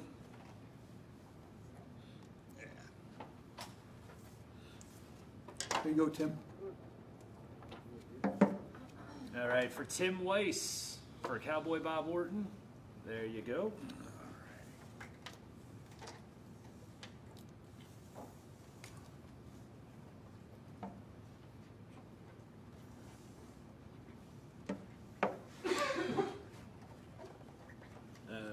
Now we got these trading cards. That's cool. You wouldn't happen to have an iPhone charger, right? I do. All right, I don't think I need it yet, so just saying. That's to Tim. Thanks, Tim. All right, we got these Bob Orton trading cards right here. These are for Francisco Santos. All three of them are being signed in blue signature. Do you have all those cards, Bob, by chance, or no? Yeah. You do, yeah. Yeah, I've got a Yeah, you got it. whole bunch of them that Yeah. folks have picked up. And Right. I've got a bowl at home with it's probably full.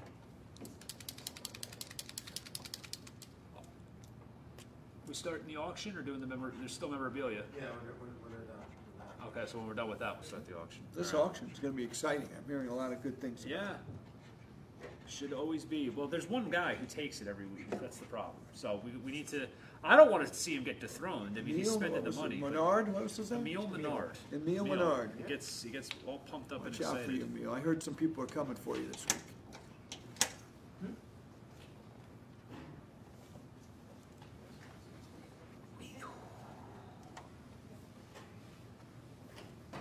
'80sWrestlingCon.com. Sorry, guys, the chat's moving very, very fast, so I'm just trying to scroll up to see if there's anything that we haven't gotten to as that's going on. My phone's actually dying. That's how much Both of them. this has been the busiest chat we've had yet, so that's a credit to both you gentlemen. So you start with Brandon. All right, so this is the WWE Encyclopedia that's being signed Okay. by both Craig DeGeorge This is a and different page. Bob Orton. Yeah, I think Now that's Bob a and different. I- That's a different edition, I Look. believe. Yep. Bob's here, and on the next page. There you go. Right in between Cowboy Lang. And Cowboy Lang's between. Only Cowboy Lang, who for more than 30 years was considered one of the world's premier dwarf wrestlers. That's what it says here. Yeah. Do you remember Cowboy Lang? Oh gosh, Do yeah. you? Yeah, he was. Just Huh. really, really good. Great career, huh? Him and Lord Littlebrook. Had Oh, some Lord of the- Littlebrook. I remember him. Yeah, had some of the best midget matches I ever watched. Yeah. They were just great. I'm always amazed when I see these LJN figures in such perfect condition because the paint used to wear off these things. So this one was Now you got- probably not played with very Want to often. wait for a little bit before you do Yeah. his? I'm going to wait on yours. We're gonna We'll wait come for a back. couple Okay. minutes, okay? Good enough. I Yeah, had yeah, this yeah. one, but I lost the hat. So I was very upset when I lost the hat. So there we go. This is for Joe Navarrez. Joe, I don't know where he These wants can't to be sign. I easy would to say on the sign. back, No, Back? on the back of the vest, I would say. Back of the vest, he thinks? Probably your best, Yeah, best probably bet. He wants it in black. Black. just signature. You know what? Do me a favor, because the auction's important. Can you just throw that on? The chat's gonna have to. I wait. have one too, I think, Charger. I usually bring one, but I haven't had it die. You guys are so popular that you're causing my phone to die. There is a I got you. plug right here. Oh, cool. So I can just put it right on the. Yeah. Oh, look at that. Ian Well, he Levy. paid the extra for the 6 foot. Yeah. Actually, Ian- no, they paid nothing for it. All right. So This is the magnificent Morocco that's and a good one. Cowboy Bob He's gonna Orton like that picture. official promo photo. Oh Look at yeah. this. Wow. This is the official. Yeah, I Oh, had, Don I had signed one. it already. Cool. Yeah, so now he's going to have Both of us. the entire tag team. Here we go. It's a blue Sharpie. He actually gave us a blue Sharpie specifically for it to be signed with. So. Oh. Okay. That's cool. Yes, Nigel, we had, I don't think anyone ribbed Cowboy Bob. I'm getting that impression, but What? the Mr. Fuji ribbed with the cane. Oh He yeah, said he got gotta me get with the rid- cane, Mr. Fuji. Who was a really nice. He really was a nice guy. One of the best teams of the 80s, Morocco and Orton. Yeah, they were. baby. That's with Jimmy Hart there. Memories of interviewing superstar Billy Graham in the mountains. Please go for This it. is a funny one because Billy, in real life, he had both hips replaced. Yes. Both of them. And Vince, way ahead of his time, shot the actual surgery in the hospital with blood and guts and saws on a Sunday morning, Saturday morning kids TV show. They aired it, and then they had a complaints that I don't think they aired it in the West Coast. Okay. It was gory. They I showed can the imagine. saw go. Especially Blood- because the surgery is not what it was now. No, it was Yeah, it was it's- it was the actual surgery. It wasn't Yeah. the tape. It was like 10:20 in the morning. It just comes out of nowhere. Wrestling. Here's the surgery, and back to Cowboy Bob Orton in the ring. So we went a good 6 months after he had the surgery for his recovery. Now we, of course, because television, it costs a lot of money. We did his 8-week recovery in one day. So Yeah. So he started out falling down the mountain, cut, and Yeah. then he would make his way up 10 feet, 20 feet, cut, and so on. Yeah. With the weights, he started out with 50 pounds. You can slide that That's over what, the no, but bottom. what I was referring to was Yeah. the hip replacement surgery Right. now is not as gory. No. So back then to show it. They is- showed it, and then the funny thing was we did this whole 8-week recovery Uh-huh. with the video. It ran over the course of 8 weeks, but we shot it the same day. Oh, it's- So he starts with 50 pounds. That Oh. was week 1. oh. But 20 minutes later, we're shooting week 2, week 3, week 4. By the time we were done, he had it would look like 1,200 pounds on there, but it was only 220. Yeah. 20 of the weights were fake with talc on them, and that was week 8, all in one day. There you go. All right, this is Bob with best wishes for Craig DeGeorge. That's why I couldn't pass him. Oh, on. I'm This is sorry. For you. Okay. It's okay. Oh, is it for Bob? That's what I said. Yeah, for Bob with For best Bob, wishes, okay. Craig DeGeorge. All right, and now for Bob Orton, we have the trading cards, and these are all in different colors, so I'll have them help you Okay. navigate those. I need help. I don't see a yellow. Got two This is an silver. action figure I've never seen before. Very interesting.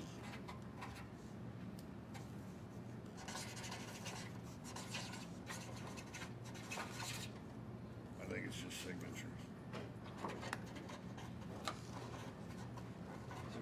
Oh, yes. There you go, Bob. Great Falls, Virginia. And this is for Dustin Dubuque. Dustin, oh, sorry, still got the cards there.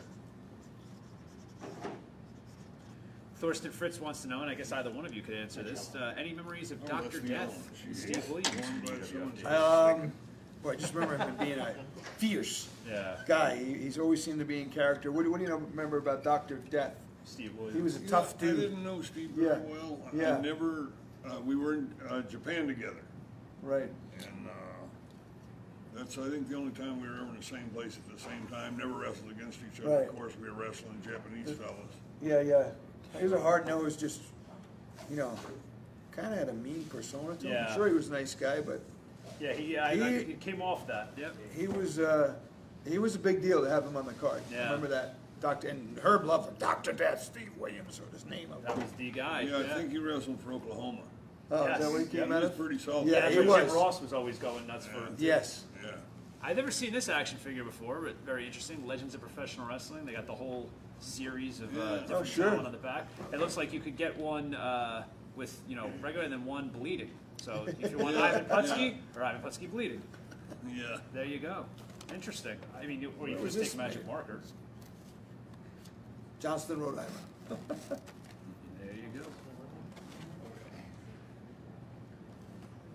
Jeff Jones, how much for the pictures? Go to 80swrestlingcon.com. Store is open for another 12 minutes.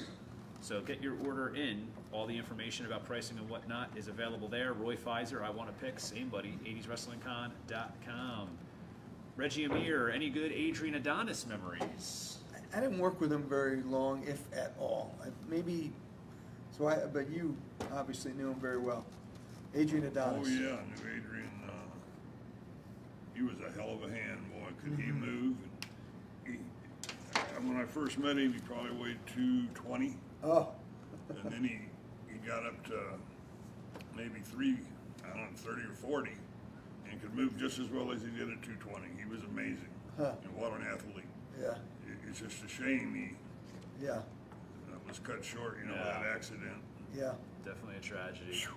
This is for Ron LaFond, and he wants Flower Shop Bodyguard. Real men wear pink. You got one under there. Yes, you Looks do. like it is This George. is Who's that? Anthony Militek. Been very active in the chat tonight. Anthony Militek. Just signature in silver. You got it, Anthony. Are you watching, Anthony? We're signing it. I'm Anthony surprised Militek. I got that close to this snake because I was not a fan of that snake. Once again, this one's for Anthony Militek. This is all Andy Hamilton.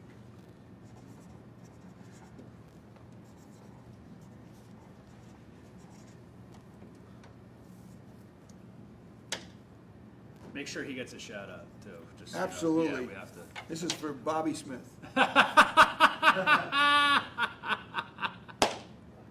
Anthony Militek, we got you. We don't have pink, do we? Oh, I didn't put WWC.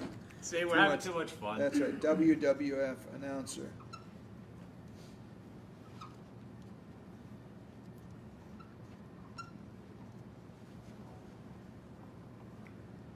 All right. You got it, Anthony. Now, I'm not too familiar with this, but I remember back in the day, and actually the last Blockbuster, the documentary is now available on Netflix, highly recommend.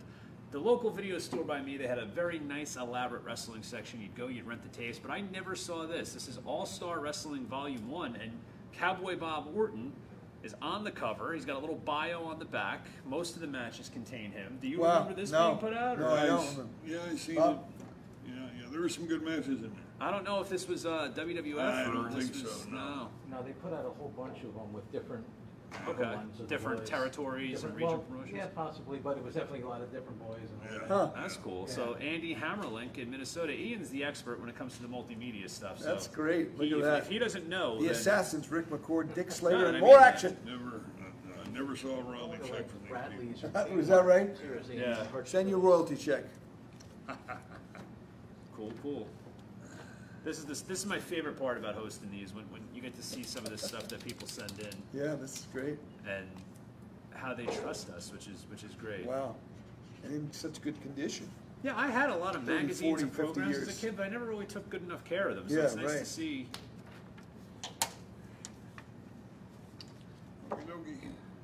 Adam Pop, I got 2 out of 3 at the table. I just need a Ryan Marr photo now. We'll send you one. We'll make it happen. Maybe at Virtual Mania. So here we go. We got the AWA All-Star Wrestling program. This is pretty cool. Yeah, Just a signature on that. How long were you in the AWA, Bob? about a year. Oh, that's it, yeah. As a matter of fact, Yeah. I went there in January, and I remember getting out of the car one night to take a pee, Yeah. and everything shriveled up. I couldn't even find it, and I was shaking like a leaf. Had to get back in the car. Right. So I made it that winter, and then Yeah. the next November, You want to get out of there with I that? went into Vern. I said, Vern, I said, I've got to give you my 2-week notice. He goes, Jesus Christ, you can't leave. I said, no, what I can't do, Vern, spend another winter up here. I can't imagine. Oh, God, it's Yeah, cold. Minnesota, right? It's been, Is that I've where come it's up from Florida. based? Yeah. Yeah. Oh, man. And especially, I mean, the cold is one thing, but traveling in the cold is a completely different The thing. whole you know? thing. Yeah, and getting out to take a pee in, Yeah. in No, the middle absolutely. of the night when it's Yeah. that cold is Yeah. just, Yeah, God, forget you it. can't do it. No, there's no way that could I would be able Wow. to survive in that type of environment. Let me put that in here. This is a special. This is for Adrian Adonis' daughter. Wow. This is a special one. This is actually a very special. This is to Angie, and this is the daughter of Adrian Adonis, Bob. Oh, wow. And yeah, she must be Do we have her watching. name and all? Well, hey. Or no? It says to Angie. I'd certainly like Oh, to meet Angie, you. Angie. Yeah. Oh. Yeah. It says she met you at Adrian's funeral.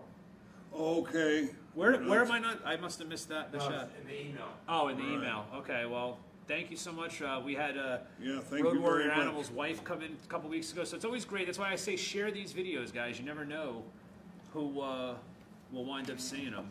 That's really, really awesome. Edward Paul, if you don't know how to order, sure, you go to 80swrestlingcon.com. I believe you have 5 minutes for Craig DeGeorge.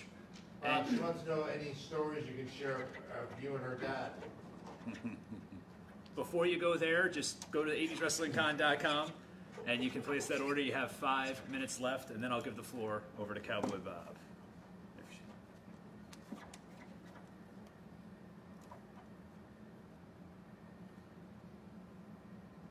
What's the story in the bottom? Andre what? Enters wrestling. Royal. Royal. Wrestle Royal. Wrestle Royal. Wrestle I guess Royal. That was maybe the name of the battle royal? Yeah. From St. Louis. Well, I'll tell you what, Adrian and I did a lot of miles together and just had a really nice time. He was a first-class person, funny, you know, and one of the best guys ever step into a wrestling ring. You know, like I said earlier, he was as good at 220 as he was at 300. Yeah. So he was just an amazing and a very good friend, and I really loved being around Adrian because he was just a lot of fun to be with, and you know, I miss him. Yeah. Yeah, it's always. Thank you. Yeah, thank you for tuning in, Angie, and reaching out to Tommy. That's really, really cool. That stuff like that makes it all the more special to do these. We have right here. This looks like it's from the St. Louis Wrestling Club, and this does not have a name on it. It's just a signature, but this is pretty cool. You with Kerry Von Erich. Kerry Von Erich. On February 25th, just a few weeks ago. I never had the privilege of meeting Kerry, but I got to meet Kevin Von Erich, which, if he was anything like Kevin, I'm sure he was an amazing person to be around as well.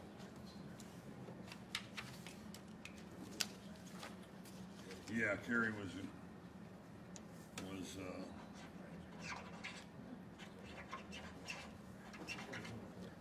pretty darn good. Old Kerry was. Carlos, you've asked that question a couple times, but I don't know if I mean, I'll try it, but it's not about them. Carlos Caballero saying, did Roddy Piper ever clash for creative freedom with Vince McMahon, right? Or did You Vince know, kinda- not that I know of, but I Yeah. never went to the meetings him and Vincent have. I Yeah. just, you know, just being with Roddy, and I knew I didn't have to talk a whole lot. Mm-hmm. It was, Right. you know, I just had to stand there. I loved it, Yeah. but I know him and Vince butted heads a lot. Sure. Probably every week. Yeah, well, that's Right. kind of legendary. But that was the way Roddy was, so. Did Yeah. you guys So have a was lot Vince, of? so. Did you yourself, or maybe from what you saw, other talent have the ability to pitch your ideas of what you wanted to do, or were you just kind of more like, all right, I'll do what they tell me to do? Well, we knew what we were going to do, Mm-hmm. and then it was we were the ones who came up with Your promos and what we were going to do, and you know what moves were going to be. You know, here I just did it out in the ring, though. I just you know I didn't want to know anything except the finish, because you never go out when you go out there. A lot of these guys, you know, lay out the whole gosh darn thing. Well, what if the first two things you do they fart? Yeah. You know, so I used to just go out and play it by ear, and as soon as they start getting with one, boom, that's the way I'd go. And you know, that's the way it should be. Well, it's the way I did it. Yeah, well, it makes sense. It definitely makes sense. But they give me the freedom to do that too. So That's awesome. Yeah, because nowadays you always hear guys complain that it's too scripted or too, you know, A whatever. little different if it was on think TV there's and some tighter guys- time frame than a local Exactly. show. I'm pretty sure there's a lot of guys do it the same way I did. Oh, absolutely. Yeah. Jose Navarez. He wants it to El Joe. To El Joe.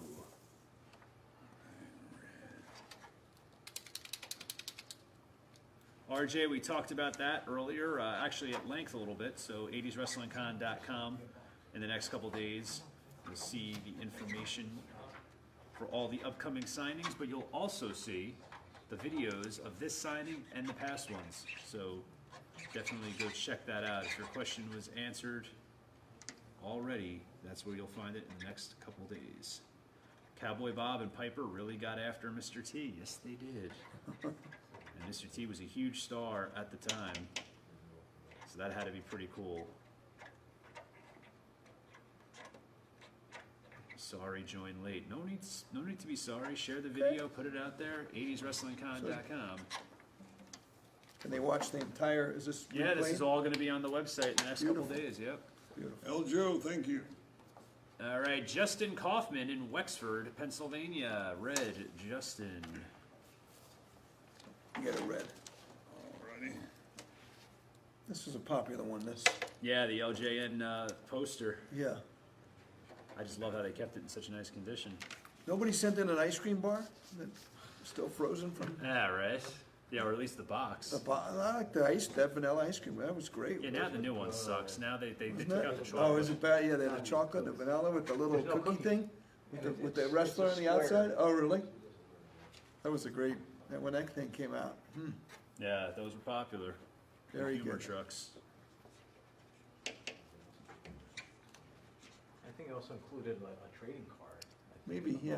Somebody had the wrestler on the outside of the, like a cookie, with the vanilla inside and on a stick, if I'm not mistaken. And chocolate on the back. And chocolate on the back. All right. Steve Simple. Drummond in Canada for Cowboy Bob.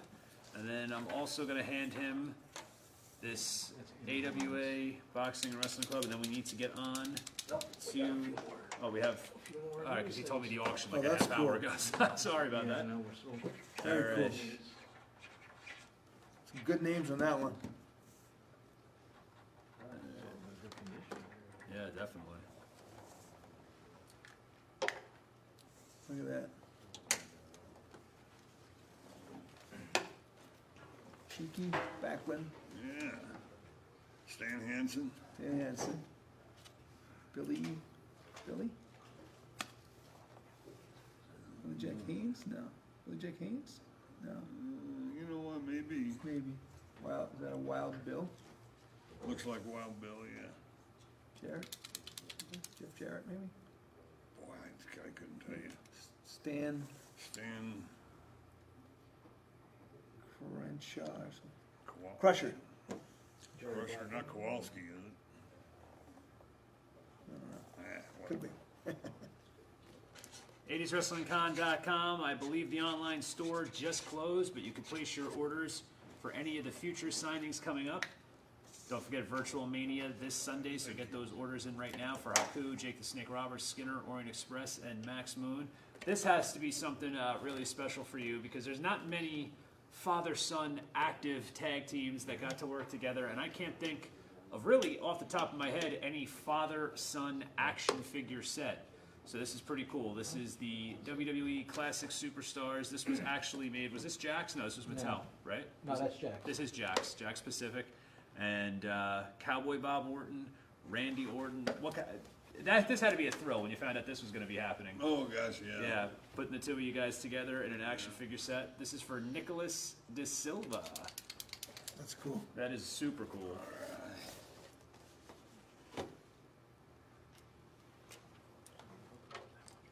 Okay. Red tag special there, too. Yeah, so in the 80s. Good sale. So the original was $7, and then red tag $1.91. Well, I think I told Ian a couple of weeks ago. I remember going to the North Bergen Toys R Us with my mom. That was like Yeah. the thing. If I was good, I would get like 2 action figures. Right. And they weren't there. And then a lady came out with them. They were in a shopping Yeah. cart in the back because they were switching from LJN to Hasbro. Uh-huh. And she's like, "Yeah, they're discontinuing them. They're going to be Oh. small now, like GI Joes." So I loaded up and I got a Right. bunch. It was pretty cool. Chris Karcher in Connecticut, and he wants the yellow signature for Cowboy Bob right there. Alrighty. There's the famous story with Vince and his father you mentioned G.I. Joe walking when Vince was younger, and him telling his father that someday kids will have wrestling dolls. Oh, wow. And his father looked like he was crazy. Really? Yes. Oh, I never heard that It was story. G.I. Joe's. And Vince said, someday they're going to be wrestling dolls here. And his father thought, okay. Wow, I never heard that story. That's interesting. That's somebody's special pin. Yeah. Okie dokie. Chris. So here's the... Chris from Bill the Connecticut, Howard thank you. Finkel? Yeah, it's wild. I don't understand how many of these work now. So, like, you can interchange parts. So I don't know if that means you can. Oh, you gotta collect Rick Rude, $1 Million Man, Sergeant Slaughter, and Bob Orton. And when you put them together, you get a Howard Finkel. Really? Explain that. I don't know about that. But there you go. Not sure. Howard was a lot smaller. Wow. Thank you. Build a Howard Finkel figure. How do you like that? You gonna do the chair? Yeah, and then I got the flags. All right, let me run to the bathroom. What you gotta do, buddy? I'll be right back. Chair and flags, and then we'll do the auction. The auction's coming, huh? It is. Slowly but Yeah, I know I surely. teased it for the last hour and a half. All right. but- Are we still here? Are people still? Yeah, Oh, yeah, yeah, yeah. it's all good. All right. You have any other questions, or throw that in there? This is, Craig can take it over for a couple minutes. Yeah, I'll take over. And having fun with you guys. Thanks for joining us here. Who's coming up? Jake Roberts next week? This Sunday. Jake. We Who got else? Haku. Haku. Orient You got one of the Express. Islanders? He's coming in this Sunday? This Sunday, yeah. Oh, well, I hope I'm here for, Yeah, seems catch like him. I leave Sunday, don't I? Yeah. Yeah, so I might not catch him. Maybe I'll catch him at the airport. Haku. I think there was a thing with Haku. Didn't they eat the live fish or something, or lobsters? There was a whole big deal with that, with claws coming live. I don't know. There was a big deal going on where they had to be careful what they were Yeah. what doing with the fish and the, Yeah, I what don't is know. So that? we got a steel chair here for Robert Williams from Elizabethtown, Kentucky. He'd like both you gentlemen to sign it. A steel chair? Yeah. All right. Go ahead, In Bob. silver, I'll get that next one. anywhere. Does it matter a certain direction, No, you think? Well, these are, stone, This, up and these down. are that way, these are that way. yeah. I'll just sign right here. Okay.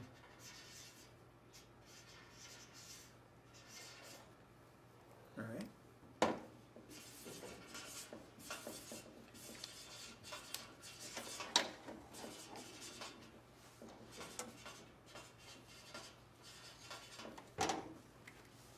Got her?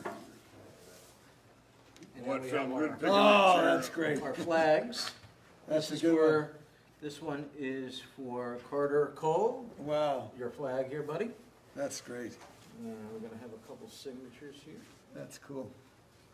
All right, so Craig here, Okay. Cowboy Bob there. We're doing it in silver. In silver, all right. I'll get the first one here.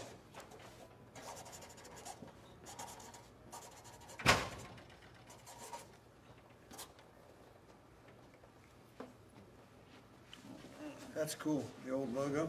That's the great thing about having one of the guests be a professional broadcaster. You know, you can take a step I outside don't know how we did. and not be worried about anything. That's, oh, you got a couple of these, huh? Yeah. I got that. There you go, Joe. And, Here you go, I don't need it. and this one is for Rob Kerr Perfect. Oh, our buddy from from Australia, our friend from down under. Oh. Again, two signatures. These shows they ran all over the world, huh? Those shows, I didn't really think of that back in the day. Yeah. You know, the people in Yeah, well, Australia. syndication probably Right. too, right? I know they did there was, I think his name was Manuel, did the Spanish broadcast.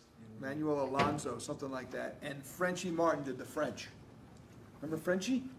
Remember him? Yes, yeah. Vaguely, yeah. I mean, that was a little bit before my Yeah, time. well, but I they, go you back, would yeah. not have seen it because they did it in Yeah. French. Mhm. Like Vince and Jesse would do their opening, and then Frenchie Yeah. would do his with, I don't know who did color, and then this guy, Manny, I think it's Manny Alonso, a little short guy, did the Spanish. And they would do all that at Stanford, correct? Or- No, they did it right at the event. Oh, okay. They had three languages going at the same time, Gotcha. but they would all do their stand-ups individually, so it would take forever to Yeah, do I it. could imagine. Because you had 3 for each show, and you had to do 9 per night, Spanish, French, and English. Even back then, let's go a long way back in the 80s to be doing different languages. And No, and it is wild to think that it just all came from a family-owned business. Like, it's wild to think about. yep. Yeah, they used Joey to have one Coles. group sitting over here, one group over Yeah, here, right, one group right. over They had here. 3 languages. They're all talking in different Yeah, languages. it was some, ahead of its time. And then someone decided years later that the Spanish announce team is going to be the one that gets abused, with the people going through the tables. Yeah. Hall of Fame 2005. Christopher Curtis, Frenchie Martin managed Dino Bravo, correct. Yes. Frenchie Martin did it with. I'm trying to think who the other guy was. Thorsten Fritz says WrestleMania 5 was the first pay-per-view shown all over Europe, which would make sense if you think about Oh. it. That was the Mega Powers Explode. Okay. With, but I would think 3 would have. Well, I guess It was just, timing. Yeah. moving. All right, so No, you can go ahead. go ahead with the auction. Okay. All right, so what are we going to start off with here? So first, I think we should start off. Do you want Bob to sit next to you for the auction or no? Well, no, because well, we don't have a move it few just of yet, these. because we got the Craig Oh. DeGeorge autographed baseball. Wow. So I guess we'll start off with that. And the starting bid is there's a couple things for you here. Okay. So we're not gonna All right. we're not gonna adjust. If it ain't broke, don't fix it. That's what I say. All right. So here's what we're gonna do. It's 3 minutes. We're gonna have a timer, and 3 minutes. We're gonna start the bidding. Do I have my clock? Vicky, would you be my stopwatch? I can do it here if you want. Vicious Vicky. Vicky, let No, Vicky. it's not. She's been Let's sitting Vicky. too long. She's been sitting too long. I know. She did a great pre-show. She by the way. did. She you do that does. She pre-show? does a fantastic pre-show. Tremendous pre-show. One of the best. All right, so $50 opening bid for the Craig DeGeorge Yeah, autographed baseball. Not only was he a WWE announcer, he is also the voice of the Florida Marlins. So $50. Now Miami Marlins. Oh, that's They right. were the Miami Florida Marlins. That's true. That's correct. You know what one neat I just thing? have Florida on the I will brain. tell you one neat thing about this gig with the Marlins is I was there when they won the World Series in 2003, and I got the same ring the players get, which I feel guilty about, kind of. Why? Because I'm just a broadcast. you're not. They give us literally the same ring. They beat the Yankees, Craig Wilbur and $50 opening bid. There and we it's go. the 100th anniversary of the World Series. It was that year. My name's on it, so it's pretty cool. I mean, this thing is ridiculous. How big it is? Excuse me 1 second. Go. $5 increments. $5 increments. Okay. So $50 Craig Wilbur. But no, you shouldn't feel Yeah. guilty about that because I know guys that worked for the Giants, like not even in the front office, like they were doing sales and they got Right. rings. So by Yeah, all means, a but commentator. they have A ring, B ring, C ring, and so on. We got the A ring, so I wasn't complaining. No, you Oh, definitely. that's cool. If Great. you're providing for the fans, especially in an entertainment type of avenue, then by all means, you deserve a ring. So we got the opening bid, Craig Wilbur, $50. Can someone Just as beat it? We got important about a as minute players. and 45 seconds left. If you go to the Hall of the $55. Baseball Hall of Fame, Tell that they have story, all the baby. rings in a case, and the sizes Oh, yeah. of them are Yeah. amazing. Oh yeah, this ring kind of started the. Emil Menard, Explosion of the- $55. Emil Menard, $55. Can't beat this guy.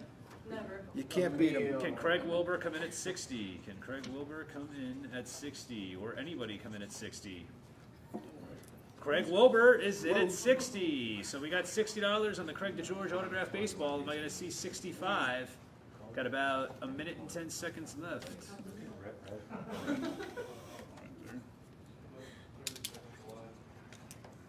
Yeah, let's not make it like that last week because that screwed everything up. Thank you. When it says 3 minutes, it's 3 minutes. Then I got people emailing me. You robbed me from my auction. All right, so we're at $60 from Craig I'm gonna Wilbur. switch markers here. So, I just did. Yeah, good point.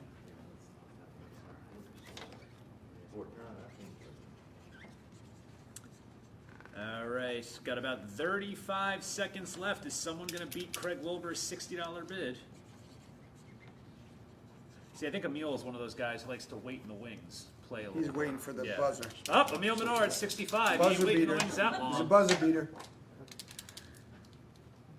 15 seconds remaining. They don't want me to do a countdown because of the delay. Oh, so I'll sorry. Just, no, it's okay. Hey, I'm not. I didn't do it. You're the professional. That was Marv. They're not Albert. going to yell at you. That was They're going Marv to yell Albert at me. doing it. That's not fine. Todd. Craig Wilbur, $70. I thought the voice sounded familiar. Yes, and the phone. And sold to Craig Wilbur, $70. The Craig DeGeorge autographed baseball. We're gonna, while we have Craig here, we're gonna just keep going. You want this one? That was Craig Wilbur, $70.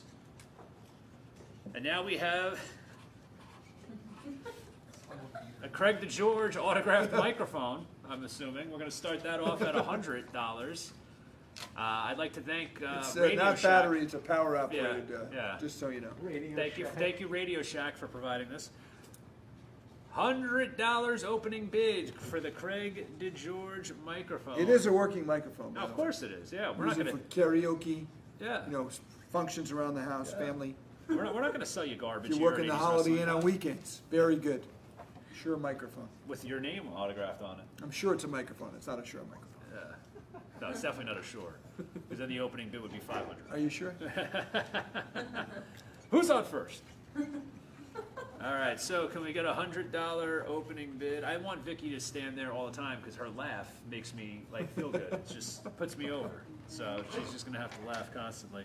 Oh, Carlos Caballero says, Craig, karaoke tune of choice.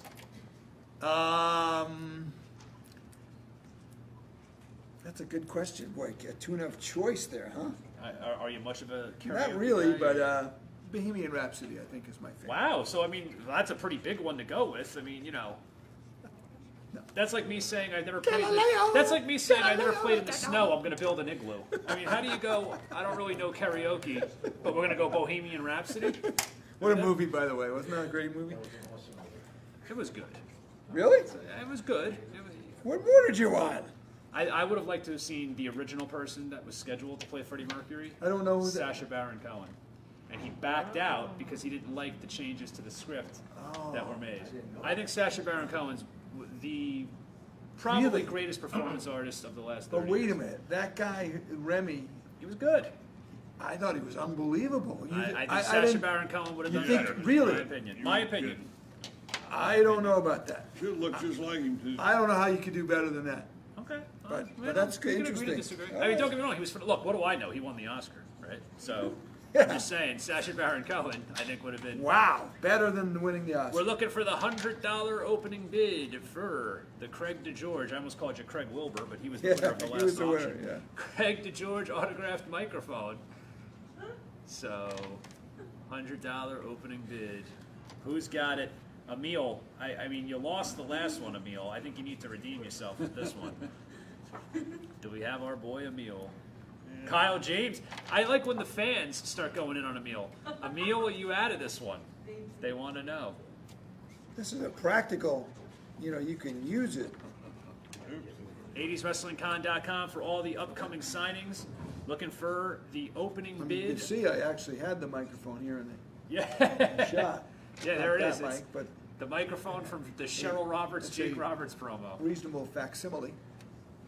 $100 opening bid. Who's going to take it? Stick with the pig. The opening bid's $100, Doug. No one's got it, and there's 5 seconds left. All right, looks like this is going to have to be signed and go into the Wrestling Collector Hall of Fame archives, located on Route 23. All right, now we got the Boxing Bob Orton boxing gloves. What's that? Doug said 100. All right, Doug, it's yours. Doug, you got the microphone. So Doug Hastings.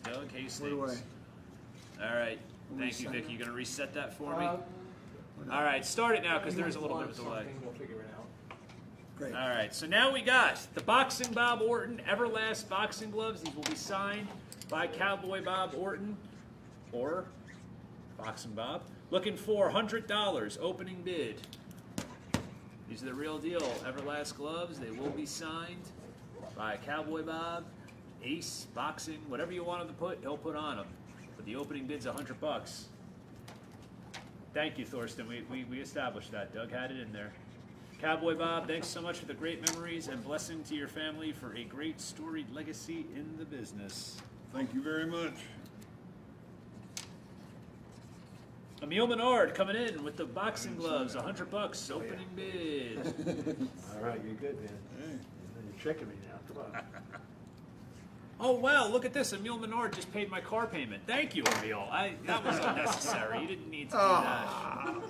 I'll put you in touch with GM Financial, and What a nice guy. Emil will be live here for Virtual Mania Sunday. oh, he's coming. really? He'll be here. Cool. Are we gonna do an in-person auction? Maybe we'll pay for your hotel room Saturday.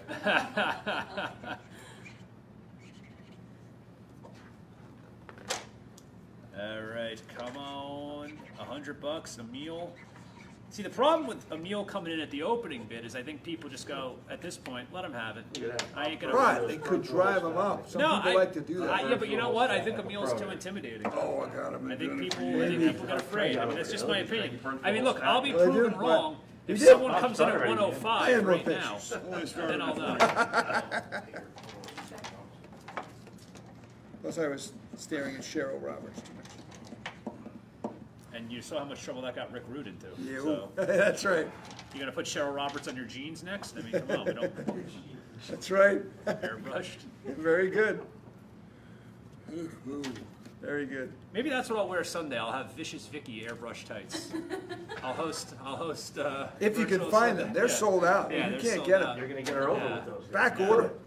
I just don't like the idea of me in tights. That's the bad part. No, neither do we. Yeah, thanks. Rub it in. $100, Emil Menard. Who is going to come in at 105? Anybody?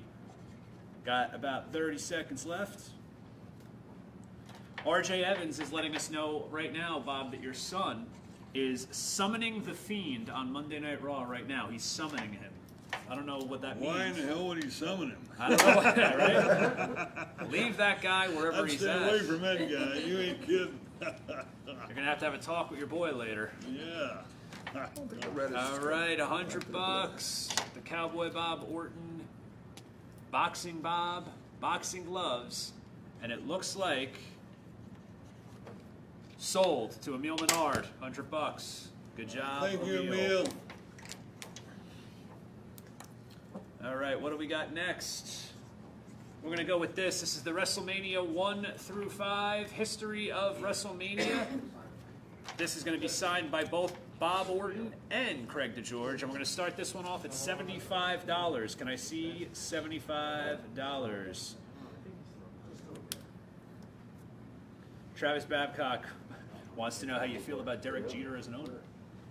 He's doing a great job. He made the playoffs last year for the first time since 2003. Travis, I love you, but what, come on. You know the answer. Zach. To Emil.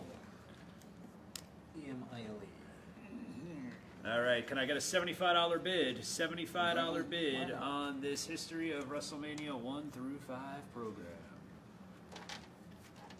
75. You all right? Getting tired? Getting tired standing there? Pull up a chair, relax.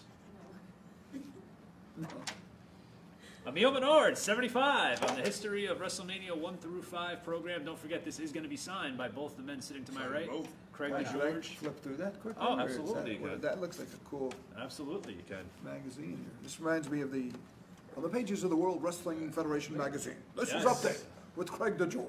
There you go. Now, I didn't look at it. We just flipped through the magazine. People wondered, what were you looking at? Yeah. What were you doing? Nothing. It was just somebody said, flip through the magazine. So that's all we did. And they sold the magazine. There it is. WrestleMania 3. Bob, Oh, yeah, what a crowd. look at that. Look how Jeez. tight the ring is. I know it. I love the fact that we have both these guys that work together and, next to each other. They can reminisce. So it's actually a Me and nice Don touch. We've done the show tag with, teams before, but Martel and this is Zink, I special. think. Oh, wow. John Soltis came in. I'm having too much fun with you guys. John Soltis came in at 80, and then Emil Menard immediately went to 85. He opened the show. So, I mean, think about that. Bob opened this to me that date, and Me still and to this Don day. And Martel and Zink, I Yeah, think. Can-Am One of the connection. biggest. Yeah. I Were mean, you able to take it in, or were you too in the zone? Like, did you understand the gravity of it as you were riding out to the ring? Yeah. You know the one with the Gray? gravity was WrestleMania Maybe a 1. gray? Yeah, Because if that wouldn't have worked, Vince would have been in trouble. yeah. But Oh, with that show. But that thing, Right. boom, and then off we went. I mean, it was just great All right, after so that. yeah. I'm sorry, we got a lot going WrestleMania on. 3 was the biggest venue Right. that I was in anyway. They've probably been in bigger ones. I think the only one that beat it was the Dallas one. Yeah, I don't know. Yeah, I and wasn't I around. think Dallas had like 100 and something thousand, the new stadium. Right. But other than that, no, I think WrestleMania 3 had the record for the Indoor longest time. record, not just wrestling. So, okay, Emil Menard is at $85 for this program. Can anyone beat it at $85? I see $90. Sorry, guys.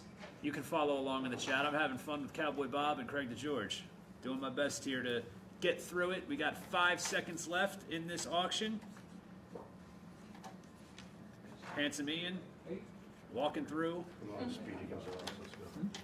And it is sold to Emil Menard. $85. $85. I got to remember to write to George. Don't forget. He had a bigger stack.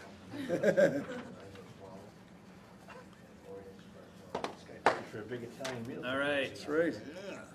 The knee wanna go? pads. What do you wanna Bob go? Orton Burger? signed knee pads. Oh, Gonna great. start it at $75. Who's got it? $75 opening bid for the Cowboy Bob Orton knee pads. All right. Cowboy Bob Are those Orton knee game pads. used? Game used. Game used. Last week I said they were my ex-girlfriends. I got yelled at. Oh. And I just said it again. But Tommy's talking, so.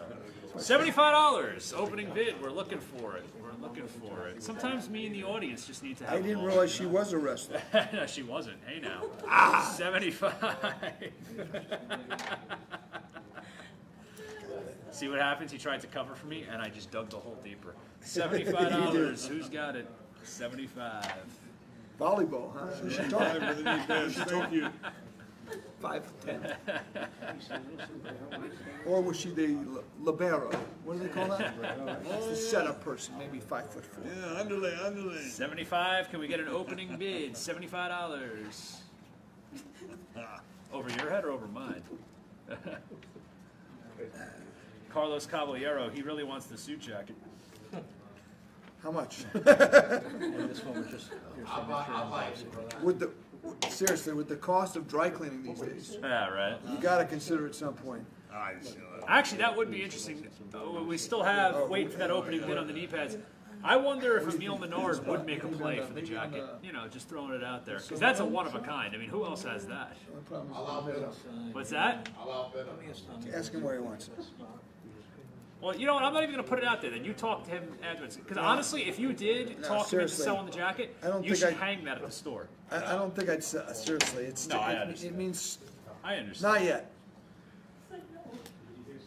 All right. I mean, I got to pass something down to the kids. Oh, and without it a might doubt. just be the jacket Oh, Yeah. no, without a doubt.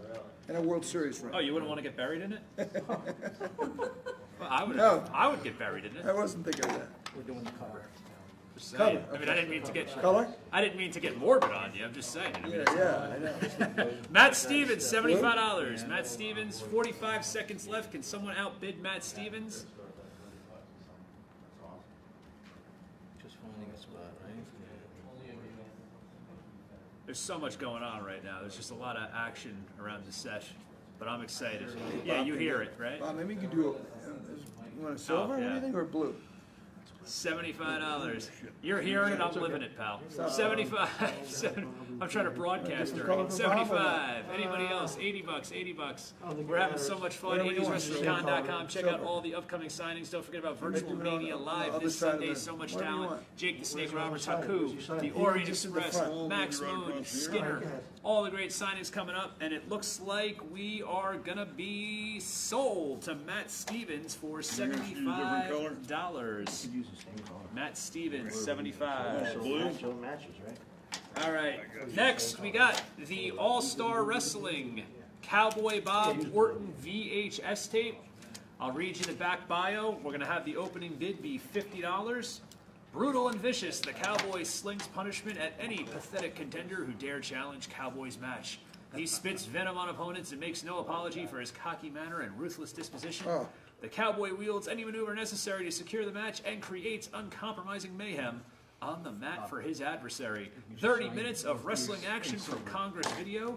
You got Bob Orton versus Rick McCord, Bob Orton and Dick Slater versus Steve Muslin and Scott McGee, Bob Orton and Dick Slater versus Jerry Gibbs and John Bonello. We're looking for $50. This is going to be autographed by Cowboy Bob himself. John Soltis comes in with the opening bid at $50. Can we see 55? Going to be signed by the man himself, Brian Santoro, 55. So John Soltis came in at 50. Kyle James matched it at 50. Brian Santoro, 55. John Soltis at 60. Kyle James, you're a little bit behind on the bid, buddy. We're up to 60. 60. Can I see 65? 65. Read that.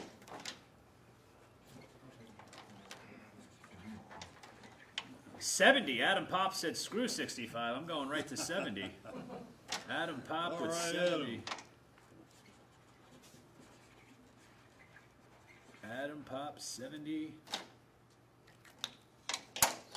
Brian Santoro 75. Brian Santoro 75. I'm telling you, man, VHSs are making a comeback. That's surprising. Brian Santoro 75. Be kind, please rewind. Can I see 80? I'm glad. Can I see 80? You know, That wasn't that funny. Some I don't I want to appreciate deal you with. putting it over, though. Can I see 80, 80, 80? Got about a minute left. Well, this has been a good distraction because I was thinking of that all day. Now I had a few seconds of downtime. That's the thing. That's what popped up. Brian Santoro's at 75. Got about 45 seconds left. 80swrestlingcon.com. Check out the list of all the upcoming signings we have. We have our big virtual mania event all day on Sunday, this Sunday. Make sure you check that out. Very end or something. Dana Smith says, Craig signed my encyclopedia earlier. He mentioned working in West Virginia. I grew up near Huntington, West Virginia. Okay. Home of the Marshall University Thundering Herd. Thanks, Right. Craig. I worked in a place called Oak Hill, Beckley, Bluefield, a little south of there. Oh, okay. So there you go. Thank you. 143rd Market, if you're keeping track. Thank you, Dana. All right, 10 seconds left on this Cowboy Bob Orton All-Star Wrestling Congress video tape. 5 seconds left. It looks like we got Brian Santoro at 75. Anyone going to beat it at 80? Sold to Brian Santoro, $75. Brian Santoro. Alrighty then. Now we have something that I know Ian Levy's a big fan of, and I've been paging through it the last couple of signings. This is the LJN Wrestling Superstars Guide, and it's just such a great book. It's got all of the figures. It explains everything. It's just, I mean, the book itself, I think, is a hell of a collector's item. But this one's going to be signed by Mr. Bob Orton. We're going to start the bidding at $100. $100. Who's got it? Just a signature on that one. Yeah. Black, you think? Black will work. $100. John Soltez, $100. Excellent book. 80swrestlingcon.com for all the upcoming signings. Brandon Lockwich, 105.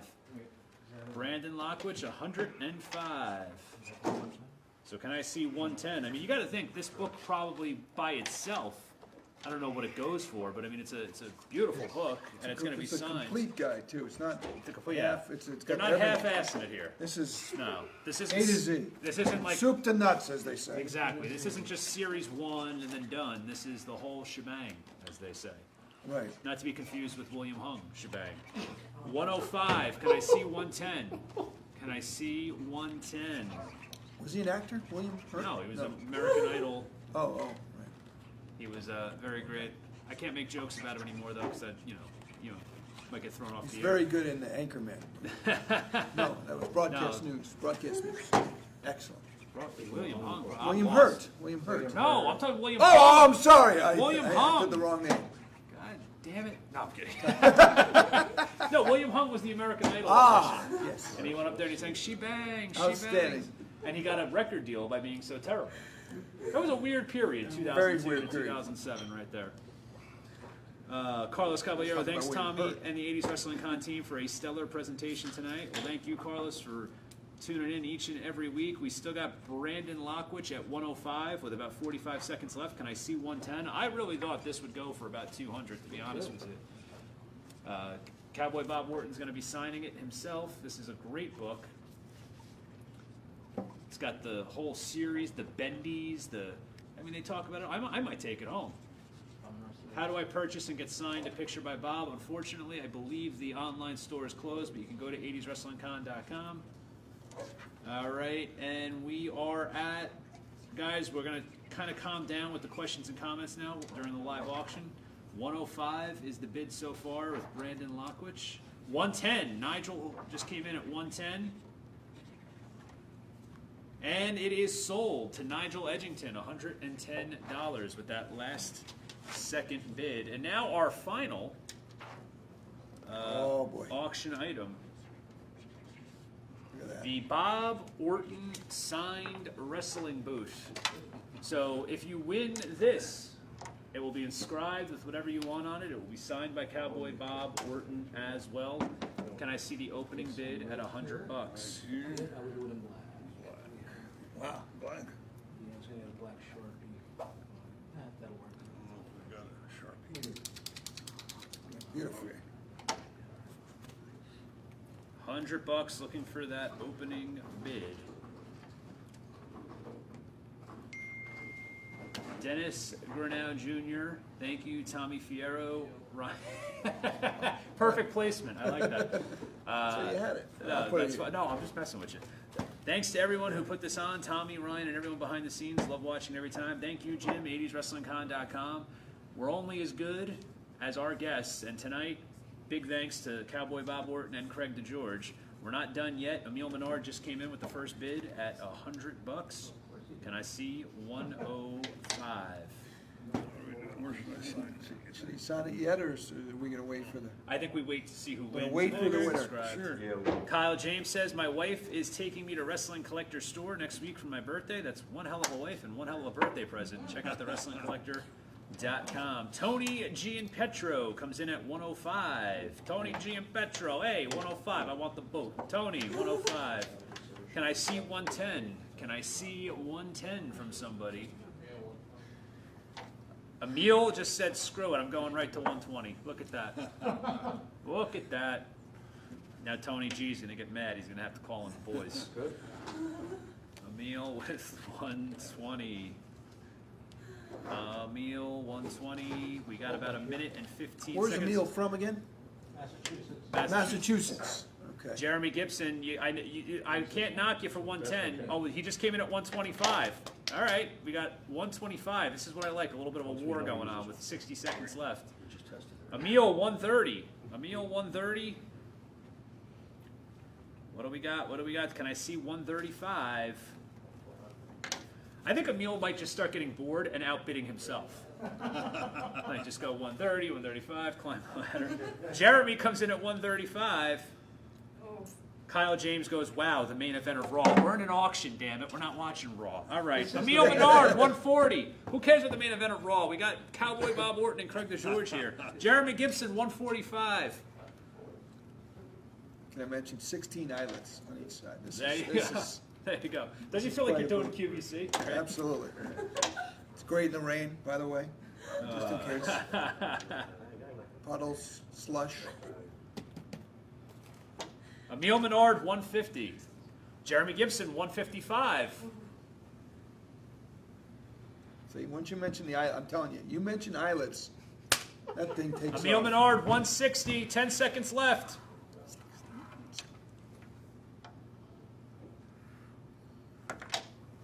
Jeremy Gibson, 165, the buzzer beater. You got to give it to him. We went over 3 minutes. Jeremy Gibson at 165. That's the game you play when you do the $5 increments. So that's going to be signed for Jeremy Gibson. That's a first. This was like the Undertaker's streak being broken. That's what this reminds me of. I don't know. I feel like that guy who just had his mouth open and Here's I was hanging. what do you want on there? To Jeremy or Do we want to do to Jeremy or just sign it? or just sign? Just sign. Just sign it. So before we wrap this up, there's a couple quick orders of business. When Cowboy Bob's done signing that, we'll talk to that. But I just wanted to ask Craig if there's anything that you want to plug, whether it be your social media or anything you have coming up or anything along those Sure, lines. at Craig Minervini on Twitter. Follow me, please, or at Instagram. I put most of my things on those too. More on Twitter than Instagram, but both. A lot of sports stuff, some wrestling, entertainment. I get a lot of clips and I put out there. So yeah, follow me at Craig Minervini, Minervini. It's my real name, but you know me as DeGeorge. And Cowboy Bob, are you on any social media or anything like that? Or No. I've noticed that most of the guys that we've had, they don't want to be bothered with Yeah. it, and I don't blame them. If I didn't have to be, I wouldn't either. Thank you guys so much for tuning in tonight. On a serious note, we did want to mention this. We're especially thankful for Cowboy Bob Orton for being here with us tonight. For those of you that may not know, this past weekend, Cowboy Bob Orton's brother, a terrific professional wrestler in his own right, Barry Orton, passed away. So we would like to extend our condolences to the entire Orton family on behalf of 80s Wrestling Con, and end tonight with a moment of silence for. Well, I thank you very, very much, and I thank everybody out there, because being here for these 2 or 3 hours, I've not really given much thought to Barry, but for the last 2 days, that's all I've thought about. Yeah. So thank you. Moment of silence for Mr. Barry Orton.